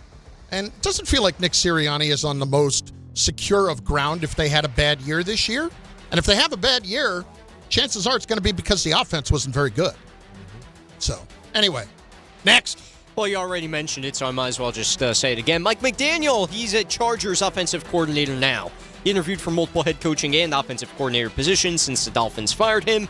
Sources told Jeff Darlington the Buccaneers and, we just mentioned, the Eagles pursued him as their top offensive coordinator candidate. Tampa Bay was apparently very, very diligent in their courtship. However, McDaniel wanted to go back to California, spent years with the 49ers. His wife is from there. Yep. And he had the chance, of course, to coach Justin Herbert, and that helped Mike McDaniel make his decision. And, of course, he'll be aligning up with Jim Harbaugh. Still getting paid, too, by Dolphins, so who cares? And there's security with Harbaugh, but also, if you thought he might go to Tampa to be the coach next year, obviously him thinking that way, if he wasn't, or if he was, rather, it seems clear he didn't think there was a good path to that. Let me get Justin Herbert. Let me sit on his staff until Harbaugh gets tired and want to go have the choice of jobs. Maybe I got a better chance of actually being the coordinator somewhere else and get the Tampa job next year. How long does Harbaugh have to serve before he can go back to college? I think the show cause rule is 10 years, something like that. Next. All right, last bit of news for right now. Steelers process. They have interviewed Brian Flores for their head coaching job. I believe that's his second interview with the team. We already mentioned Anthony Weaver. He'll get his shot tomorrow. Mike McCarthy is with the Steelers today interviewing for the job. So potentially he'll be eyeballing that job. Maybe that's his favorite. He's a Pitt guy too, right? Mike McCarthy is from Pittsburgh. Yeah. So that's equivalent to Daboll going to the Bills. Prodigal son, local son. It feels like those are all pretty good choices for them. Yeah. I mean, they do not care about the Flores lawsuit. They will do that. That's not a problem. Weaver, obviously everybody's very high on. Yeah. And McCarthy would be a good choice too. I thought Shula was going to be high in that job too. Or Minter. Yeah, Minter, I didn't hear him as much, but Shula I heard more, and it didn't seem like that was ever really coming together. I'll tell you, the coaching thing now is as crazy as it's ever been. As crazy as it's ever been. And I feel like this is going to continue. And it feels, just as much as we talk about, Bart, the patience needed with a quarterback that you draft very high and how that has kind of gone away over the last 10, 12 years or so. Yeah. Since you're not investing as much in them early as you used to be. It feels like now, with the coaches, it's the same thing. Like there is not anywhere near the security that there used to be in being a head coach in the league. Not that coaches were getting 10 years, but even 2 years, getting a third, things like that. It doesn't seem like that happens nearly as much. Yeah. I mean, owners are impatient. And, we see guys come in. Now you got Chicago, turn it around in 1 year. Then you got Jacksonville, turn around in 1 year. So now it's like, it can be done. So the patience with new coach winning immediately. It was like that for a while with quarterbacks. It was like because Roethlisberger, it was because of Flacco. They were coming in and going to AFC championships in 1 year. They're like, hold up, man. Like, so it's so much pressure put on young quarterbacks because it's like, look what these young dudes are doing all around the league. It can be done. So, the league's about fracking. But I wanted to go back just a quick bit, looking at who could potentially be a giant. Isaiah Likely, right, is a free agent from Baltimore. Charlie Kohler, who they loved, he was their blocking, physical tight end. He started catching balls. He's the third tight end out there outside of Mark Andrews. He's a free agent. You have Tyler Linderbaum, which the Ravens will never let him go. That's their first-round draft pick. And he's turned into a great player. Right, they definitely hit on him. So you have could be a shift change. It depends on like how you talk to him. But Patrick Ricard is a free agent. So if they want to bring that fullback over here, and also Keaton Mitchell, well, he's a restricted free agent. But those are people that he can try and bring over here to try and bring some type of attitude, and also Aloha Gilman, who they traded for from San Diego from the Chargers. Is there anybody that you look at that could be cut on that team? Like you mentioned Humphrey before. They could let Humphrey go. He's $100 million guy, and he's I don't know what the numbers are with him. Well, he was $100 million. Like he was one. No, I'm talking about like now though. Like like what it would cost him if it doesn't make sense for them to cut him. No, I got you. I'm already on the page. Okay. Humphrey's been. You got Humphreys. Who else? But the crazy part is the Ravens are $21 million underneath the cap. Mm-hmm. So they have money. They're going to restructure Lamar because remember Lamar's cap hit this year is really, really big, something like $74 million. So that's going to be crazy right there. But Marlon Humphreys right now, Marlon's only 30. Seems like so much longer. He's been on the league. He's been around so long. You can get out of Marlon Humphreys' contract. Oh, it's a voidable year he's his last, not this year, next year. 2027. Okay. But even this year, he restructured. So usually when you restructure, that's when they about to get rid of your ass. He was on a 5-year, $100 million deal. So he was making $20 million a year. 19.5 was his average. And he's not worth that now. Wiggins is like the number one. He gives up more. He gave up more yards almost than anybody. His base salary is $15 million in 2026. So they definitely might get rid of him. I don't even see if they cap hit. Yeah, cap hit is $26 million, so they definitely might let him go. Dead cap is 18, so they might take an $18 million cap hit. They save $8 million. Mets make a trade. That's next. Bart and Carlin, ESPN New York. Not all F words are bad. Some are actually great, like fast, free fiber for 4 months. Yep, switch to Optimum Fiber for as low as $25 a month. Plus, for a limited time, you can get 4 months free, HBO Max included for 1 year, and a 5-year price lock. Don't wait, this free fiber deal won't last long, and the fastest, most reliable, most consistent internet speeds await you. Call 888-4-OPTIMUM or visit Optimum.com/free today. Terms apply. See Optimum.com for details. Finding great candidates to hire can be like, well, trying to find a needle in a haystack. Sure, you can post your job to some job board, but then all you can do is hope the right person comes along, which is why you should try ZipRecruiter for free at ZipRecruiter.com/ESPN. ZipRecruiter doesn't depend on candidates finding you. It finds them for you. Its powerful technology identifies people with the right experience and actively invites them to apply to your job. You get qualified candidates fast. So while other companies might deliver a lot of hay, ZipRecruiter finds you what you're looking for. The needle in the haystack. See why 4 out of 5 employers who post a job on ZipRecruiter get a quality candidate within the first day. ZipRecruiter, the smartest way to hire. And right now, you can try ZipRecruiter for free. That's right, free at ZipRecruiter.com/ESPN. That's ZipRecruiter.com/ESPN. ZipRecruiter.com/ESPN. ZipRecruiter. Benjamin Franklin, sir, I've just received news. Speak. They're multiplying you. Multiplying me? Yes, many times. Multiple Benjamins? Shall I stop it? No. Multiply your Benjamins with New York Lottery's Extra Multiplier Scratch-Off games. Play for the chance to multiply your winnings up to 100 times. Prizes up to $3 million. I've won! I've multiplied myself! We won! Please play responsibly. Must be 18 plus. Gambling problem? Call 1-877-8-HOPE-NY or text HOPE-NY. Welcome to Jake's 58 Casino Hotel, where excitement never stops. Unleash the fun with 2 floors of gaming action, featuring 1,000 cutting-edge video and electronic machines. Enjoy exceptional service at a prime location that places you right in the heart of Long Island's excitement. Stay and play in style with over 200 hotel rooms and treat yourself to a full range of dining options at Jake's 58 Casino Hotel. If gambling is a problem for you or someone you care about, please call the 24-hour toll-free helpline at 1-877-8-HOPE-NY or text HOPE-NY. 1-877 Cards for Kids. KARS Cards for Kids. 1-877 Cards for Kids. Donate your card today. 1-877 Cars for Kids. KARS Cars for Kids. 1-877 Cars for Kids.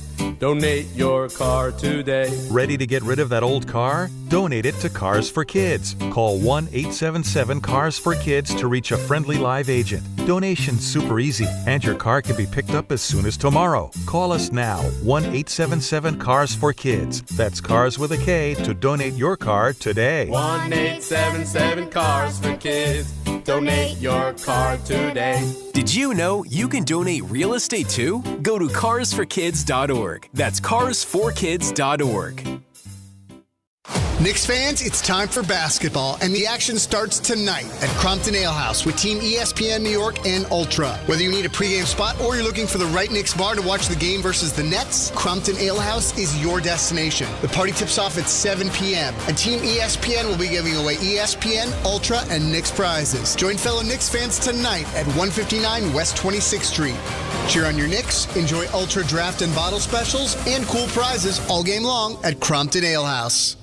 Do you know what to do if you're stuck on the railroad crossing? Get out of your vehicle. If a train is not approaching, find the blue and white emergency notification system sign on the traffic signs at the crossing. For help, call the number on the sign and give them the crossing number so they know your location and can alert train traffic. Remember, find the blue and white to save your life. For more information, visit oli.org.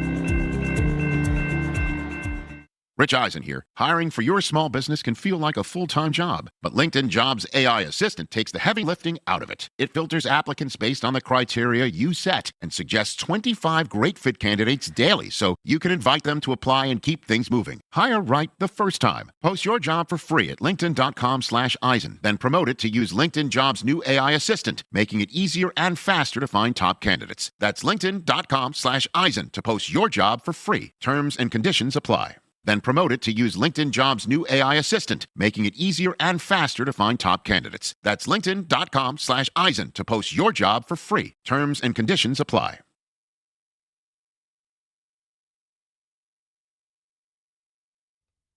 When you're coming through my hood and you're coming out slow, you better lay low. Better lay low. See, so last night, go ahead. I'm sorry. Finish singing. No. Finish singing. No. I want to go to the big news. The Mets, the Metropolitans, making moves, shaking it up. It's not breaking news. Happened last night. I can't believe in a world you would get rid of Acuna. Luis Angel Acuna is gone and also traded away in a deal for Luis Robert. Right-handed pitcher Truman Pauly from the Mets goes to the White Sox in exchange for Luis Robert Jr., who is a center fielder. And it's not, of course, he's a center fielder. We know this. He's obviously been in the big leagues for a long time and has been massively disappointing offensively the last 2 years. So you might be wondering what they were thinking here. Now, I'm purely speculating on this at this point, but you look at this, the way it kind of played out. They have the opportunity to try to sign Bellinger, right? What this tells me is that the Bellinger contract or price tag was just like come on, dude. We can't do all this, right? So Robert is a guy that, the OPS the last 2 years is well under 700. So it's been bad. Ugh. But this is more, if I'm guessing, in the run prevention category than in the run production category. Because the Mets, they're going to have to pay Robert $20 million in salary and $20 million in tax for the next 2 years because he's got an option. If let's say he picks up his option for next season, 2 years from now. It's a club option. Yeah, next year is a club option. Oh, I thought it was a player option. Okay. They could be dumping it. So they could be getting rid of it after the year 2. Pump and dump. But as far as this year, he's somebody that is a much better defensive center fielder than Bellinger. And like when they were talking about run prevention, with the kind of speed that he has, this is what they're thinking about doing. Now, there's no arguing that offensively he has not been the same player. Oh, but he'll come here, he'll be different. No, I was worried. Is that the thought process? And it's like, no, whatever they get, as I thought about it some more, whatever they get out of him offensively, I think they're going to treat it as a bonus. Gotcha. But they know that he's obviously done something before where he's been successful. So where they're going to go, I'm sure they had a level of expectations for Bellinger when you talk about his productivity. So where are they going to get that productivity from if they're not going to get it from Robert? I think they have to look at that too. I don't think they're done quite yet. But this to me was not. Are they not quite yet done quite yet, or are they just getting started? It's a difference. I don't know if they're just getting started. I think they're not done quite yet. Need a pitcher. Yeah. And that's the next shoe we waiting to drop. That's why I hate this slow ass, man. Jeez, it's like watching paint dry. Let me ask you this. Would you rather see them get Bellinger or maybe this guy for a year and then they add Framber Valdez? Give me Valdez for $300, Bob. I need an ace. I agree. I need an ace. Listen, man, ghost pitch and all that. Man, I ain't seen none of that. Yeah. I need a guy that I can put up there that can turn off the water. You know what I'm saying? A guy that I can put on the mound and I'm like, listen, we only got to put up 3 today and we're gonna be good. Singer come back, hurt his toe or his finger? I'm like, what the hell is this dude pulling? Yeah. It happens a lot. Way too much. And look, I'm of the opinion that you make a deal like this, if that's how you're looking at it, I can't argue with this trade. Did they really give up a ton to get him? No. So why not? It helps you defensively. He's got really good speed, and they are not trying to sell you on the idea. That's what I was worried about. What you brought up before, he'll come here and we'll fix him. Yep. No. No, we don't want no more reclamation projects. Yeah, it's like Teddy Bridgewater in the backup commercial, and he starts talking to the girl about their relationship. You don't need a project. You need a partner. Damn straight. You're not a mechanic. Damn straight. You don't have to fix him. I'm just waiting for, it's like we're waiting for this puzzle to come together. Yankees, too. We like, what is Bellinger going to do there? Make a decision. I kind of get the feeling that maybe Bellinger's not going to have much of an option other than the 5 years, 160. Tom, what do you feel like as a Yankee fan right now with this? I feel like that a 5+ year for Cody Bellinger will not end well for the Yankees. I think it's a fair price for Cody Bellinger for what he can contribute to the squad. And I think right now, Brian Cashman and the Yankees are kind of in charge here.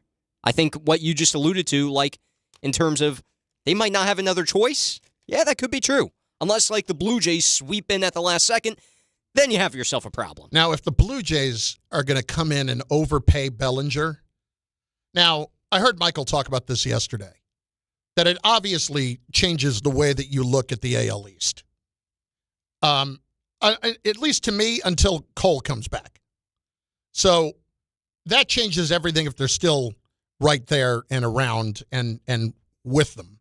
But I can't imagine, I kind of am of the thought, let the Blue Jays go make that mistake. I know that they just were there. And if they feel like that's going to put them back over the top after they lost out on Tucker, go nuts. Have fun with that. I mean, it'll bother you a little bit, But, like, there are certain times where if somebody wants to get stupid, let them get stupid. Yeah, Cashman. But what's the backup plan if he goes? That's what I want to know. What's the backup plan if Bellinger signs with Toronto? We know that makes them significantly better than you. Or not significantly, but that's taking away, that's helping them and hurting you at the same time, gives them another bat, a defensive, a guy that can play different multiple positions. And he can play, wherever you need him to play, he'll play. Defensively, where do you get that productivity back? Where do you get that leadership from? Like, what about the intangibles that he brings? You'll have to figure that out. Brian's going to have a lot to answer for. You can play this right now, and I don't blame him for doing what he's doing. I don't. I wouldn't get stupid either. What's the expectations? Brian clearly is not concerned about how anybody views him at this point. And he shouldn't be, because what have been any sort of repercussions for anything? Again, this part's not a knock on him. I would love to be in a situation where you were basically in a lifetime contract. That would be great. That would be great. What is he? What is the Yankees? The Cincinnati Bengals? I mean, in their own way, but not. Listen, they're the playoffs every year. No, I'm talking about the stubbornness. No, I know. To fire the executive, like lifetime contracts. The Bengals gotta hold some people accountable. They don't want to pay people to not work, and then they don't want to pay people to be great. It's principle. Michael just texted, you have a lifetime contract at ESPN Radio. Oh, Bruh. Dougie. Bruh. We just don't know where. He's like, Chris. I'm the nomad. Chris, Bart, we're going to put you guys at 1:30 in the morning. Like what? I have no lifetime contract anywhere. Barton Con. What? Barton contract?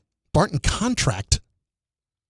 Maybe I got a contract on the brain. His is up before mine, so not much longer, but before that. Bart and Carlin, ESPN New York. I'm on deck, Claude. Wednesday with Don, Hahn, and Rosenberg. Can the Knicks get back on track against the Nets tonight? It's within our guys, but we all have to do our job for 48 minutes. Doesn't matter who's in the uniform in front of you. You got to do your job. Are the Mets out of the Cody Bellinger sweepstakes after their trade last night? Don, Hahn, and Rosenberg today at 3 on ESPN New York and streaming live on YouTube.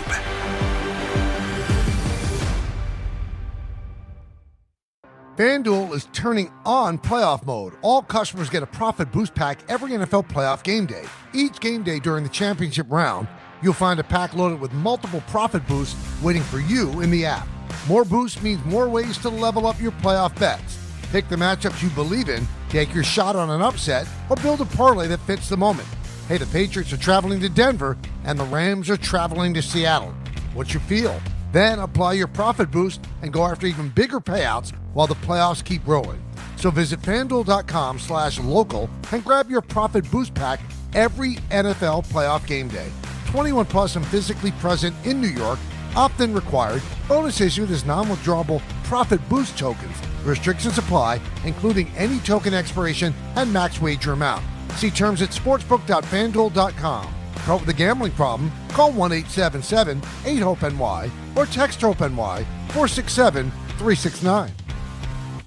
If you've been injured on a construction site, then you need a lawyer who knows New York's unique labor laws. At the Parisman Firm, they have decades of experience handling construction accident cases and a proven track record of delivering huge results. Their team has already recovered nearly $1 billion for hardworking New Yorkers. From scaffold accidents to slip and falls and equipment failures, they've got your back. Call the Parisman Firm now at 718-WORKERS. That's right, 718-WORKERS, because your case is their cause. Get the justice you deserve today.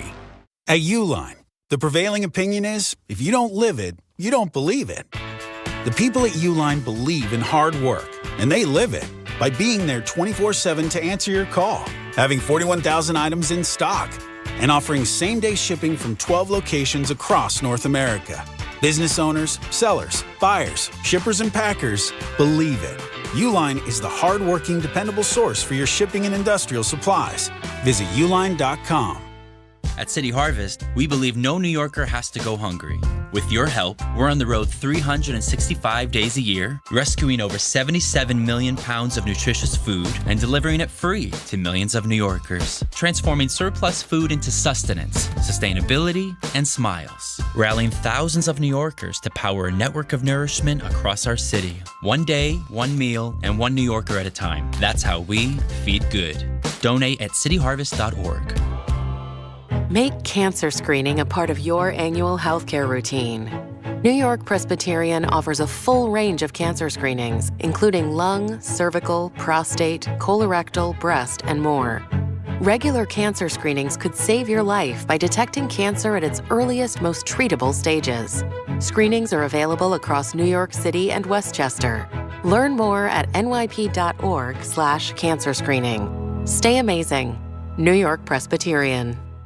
Hey, fans! Welcome back to Fansville's Cheers and Tears. Oh. Okay, so like everybody deals with losing, right? To a rival on a last-second field goal. Whatever, it's fine. I'm totally fine. But I cope with losing with an ice-cold Dr. Pepper. Those 23 flavors are like so delicious. They totally wash away the pain of your college football team taking a big fat L. College football. It's a pepper thing. What is it that makes the all-new Hyundai Palisade hybrid an incredible SUV? Is it the spacious interior that's comfy for the whole crew? Or the capability to go off-road? Maybe it's up to 600-plus miles of range. Is it the driver behind the wheel? What if it's all of that and more? What is it then? The all-new Hyundai Palisade hybrid. So much more than just another SUV. Visit HyundaiUSA.com or call 562-314-4603 for more details. That's 562-314-4603. Step inside the game you love with the NBA app. Tap to watch every game as it's happening. Jalen Brunson does it again! And never miss a moment of the jaw-dropping action.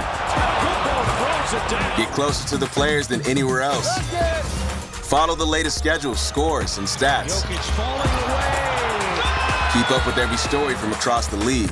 And with NBA ID, it's all personalized to you. The game lives here. Download today.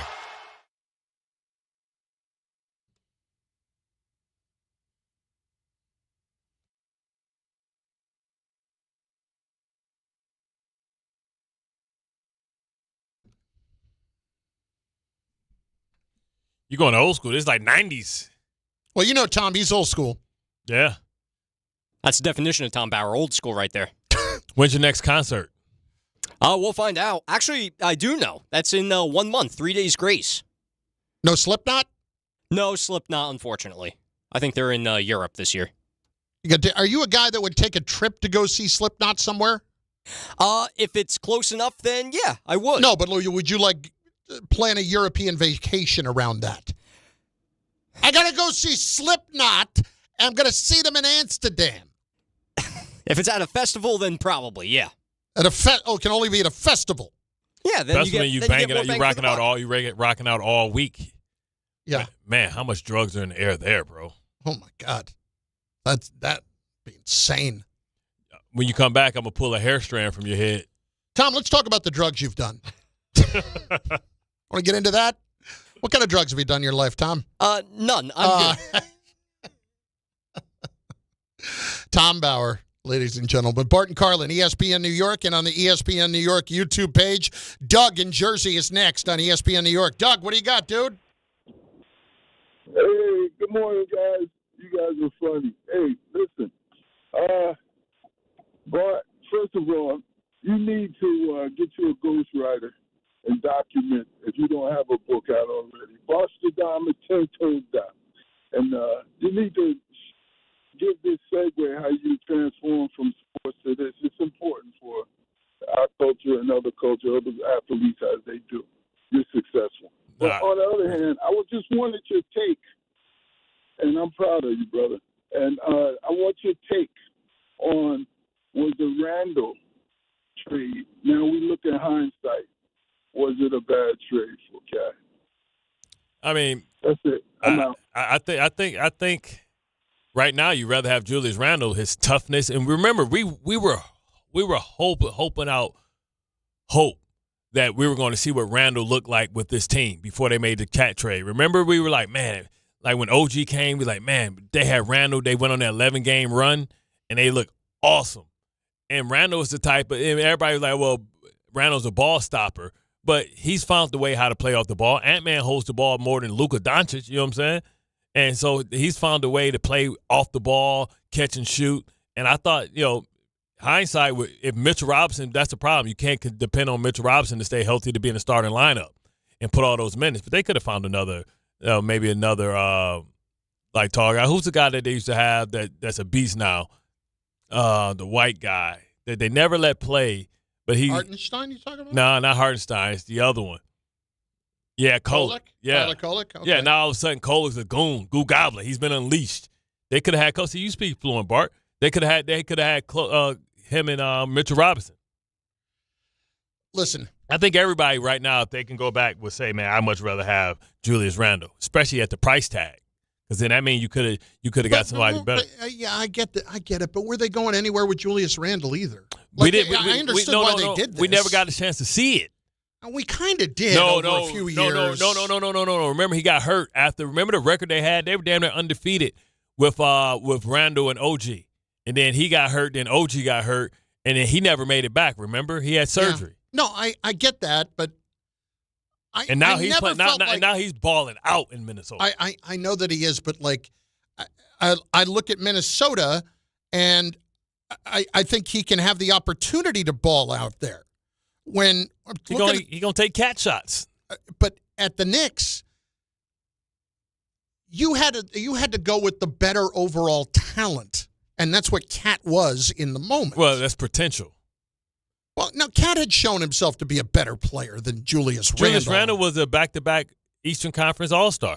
I understand that, but he was 21 and 10 when he was here. But it's not like Cat has been bad. He's just a bad mix because he ain't got no toughness. Julius Randle may not be as good of an offensive player as Cat, but Cat ain't even in the same stratosphere as far as rebounding and defense. No, I get that. So they got plenty of offense on this team. They need some leadership and some toughness and some defense. To me right now I think it's very easy to say hindsight 2020 they shouldn't have done that deal. At the moment when they had the chance to get Cat with the talent, with the size, with all of it, I think they had to do it. And I get it. But I think Randle defensively, no doubt, very good player. And offensively, we have seen what he can be at his top. And that's a very, very good player, too. I don't think anybody would have ever doubted, or even at the moment would say, who's got more talent between the two of them. That's what you have to kind of abide by when you're trying to figure out what you're going to do. Cat's going to always get the benefit of the doubt because he's 7 feet. Well, but now, listen, now I'm ready to move on from Cat. Now I'm done with Cat. This offseason, tell me the truth. 1 year from now, is Cat on the Knicks? Don't he have an option in 2? He's got 2. Let's just say he's got 2 years left after this year. He's got a year and a player option, and that player option is at $62 million, something absurd like that. So basically, he's got about 2 years on $120 million left. Yeah. So I think, who knows, man? That's why I think the offseason, the Giannis trade is definitely going to go through, and they're going to give, especially if they fall short this year. In the offseason, they're going to give up whatever they have to give up, and as long as it doesn't cost you Brunson and maybe OG, everybody else is on the table. Is there any chance Brunson's playing his way onto the table? Oh man, how quickly the mighty have fallen. Probably not, but I'm just saying. I mean, let's see. It is Giannis. Let's see how he ages. You know what I'm saying? Brunson takes a lot of forced contact on his end, but he bangs a lot too. It wears on the body. Well, that's the problem. He built like a running back. Running backs usually break down. And it's the ankle a couple of weeks ago or last week was the always same the ankle. Yeah, it's the same one. Yeah, like Maurice Jones-Drew. And are we going to be hobbling through the playoffs, and it's going to just progressively get worse the more you get hit? And then they just going pick and roll and get you matched up with Cade, 6'6", leaning on that little bitty ass ankle. I just wanted to troll you a little bit. Really? I couldn't tell. Listen, I can't argue with the player that Cade's becoming. I can't. It's See, great. but this is the thing. I try and tell people things before they happen because they haven't happened yet because they don't see. All right, but can you understand that when it comes to the Pistons? But even I said Maxey too. Oh, okay. Maxey's going to be a star. My problem is I know you, and I know where your loyalties lie. So when it comes to your opinions on the Pistons, I'm not going to lie. I'm going to look at it with a little bit of a grain of salt. That's all. I'm not delusional. And now that Philly's becoming Maxey's team, and then they got that little young dude that might mess around and win Rookie of the Year. VJ Edgecombe? Yeah. Say his name again. VJ? BJ. VJ. Yes. V as in Victor, J. Edgecombe. Okay. From Baylor. Edgecombe. Yeah. He might mess around and win Rookie of the Year. He might. Listen, when I look across the board at what's gone on, the Knicks are in trouble. The Knicks are in big trouble. Damn, Barney Rubble. They and Barney Rubble. What was Don Cheadle's nickname in that movie? Or what was his? I don't know. 11. Yeah, I know. You're in Barney Rubble. Trouble. You're in Rubble. Barney Rubble. Trouble. Worse. No, you said you're in Barney. Yeah. Barney Rubble. You got to explain it 10 times. Worse English accent in any movie. I love Don Cheadle. Yeah. That dude can do no wrong to me. I love him in the Earl Manigault story. I didn't see that. It's about this high school legend, street legend that could touch the top of. He used to touch the top of the backboard and make change. Make change? Take the change out, like to put the dollar on there and take the change off the top. The Earl Manigault story, and he became a drug addict, and only place he wouldn't shoot was in his calves because he jumped. You know, I was genuinely Earl starstruck. Manigault. You know, I was genuinely starstruck when I saw a guy like that. Sweet Pea. Lloyd Daniels. Saw him in the city. City legend. Lloyd Daniels had drug problems, played for Tark, and then went and played for Tark with San Antonio, but a street legend in New York. When I saw him in a pizzeria one time, I was like, damn, Sweet Pea. Like Pee Wee Kirkland? I don't know Pee Wee Kirkland. What? Pee Wee Kirkland didn't even have to play to win a championship. You didn't know Sweet Pea Daniels. You don't know Lloyd Daniels.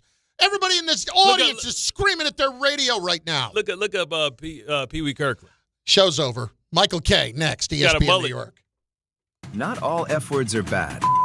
Some are actually great, like fast, free fiber for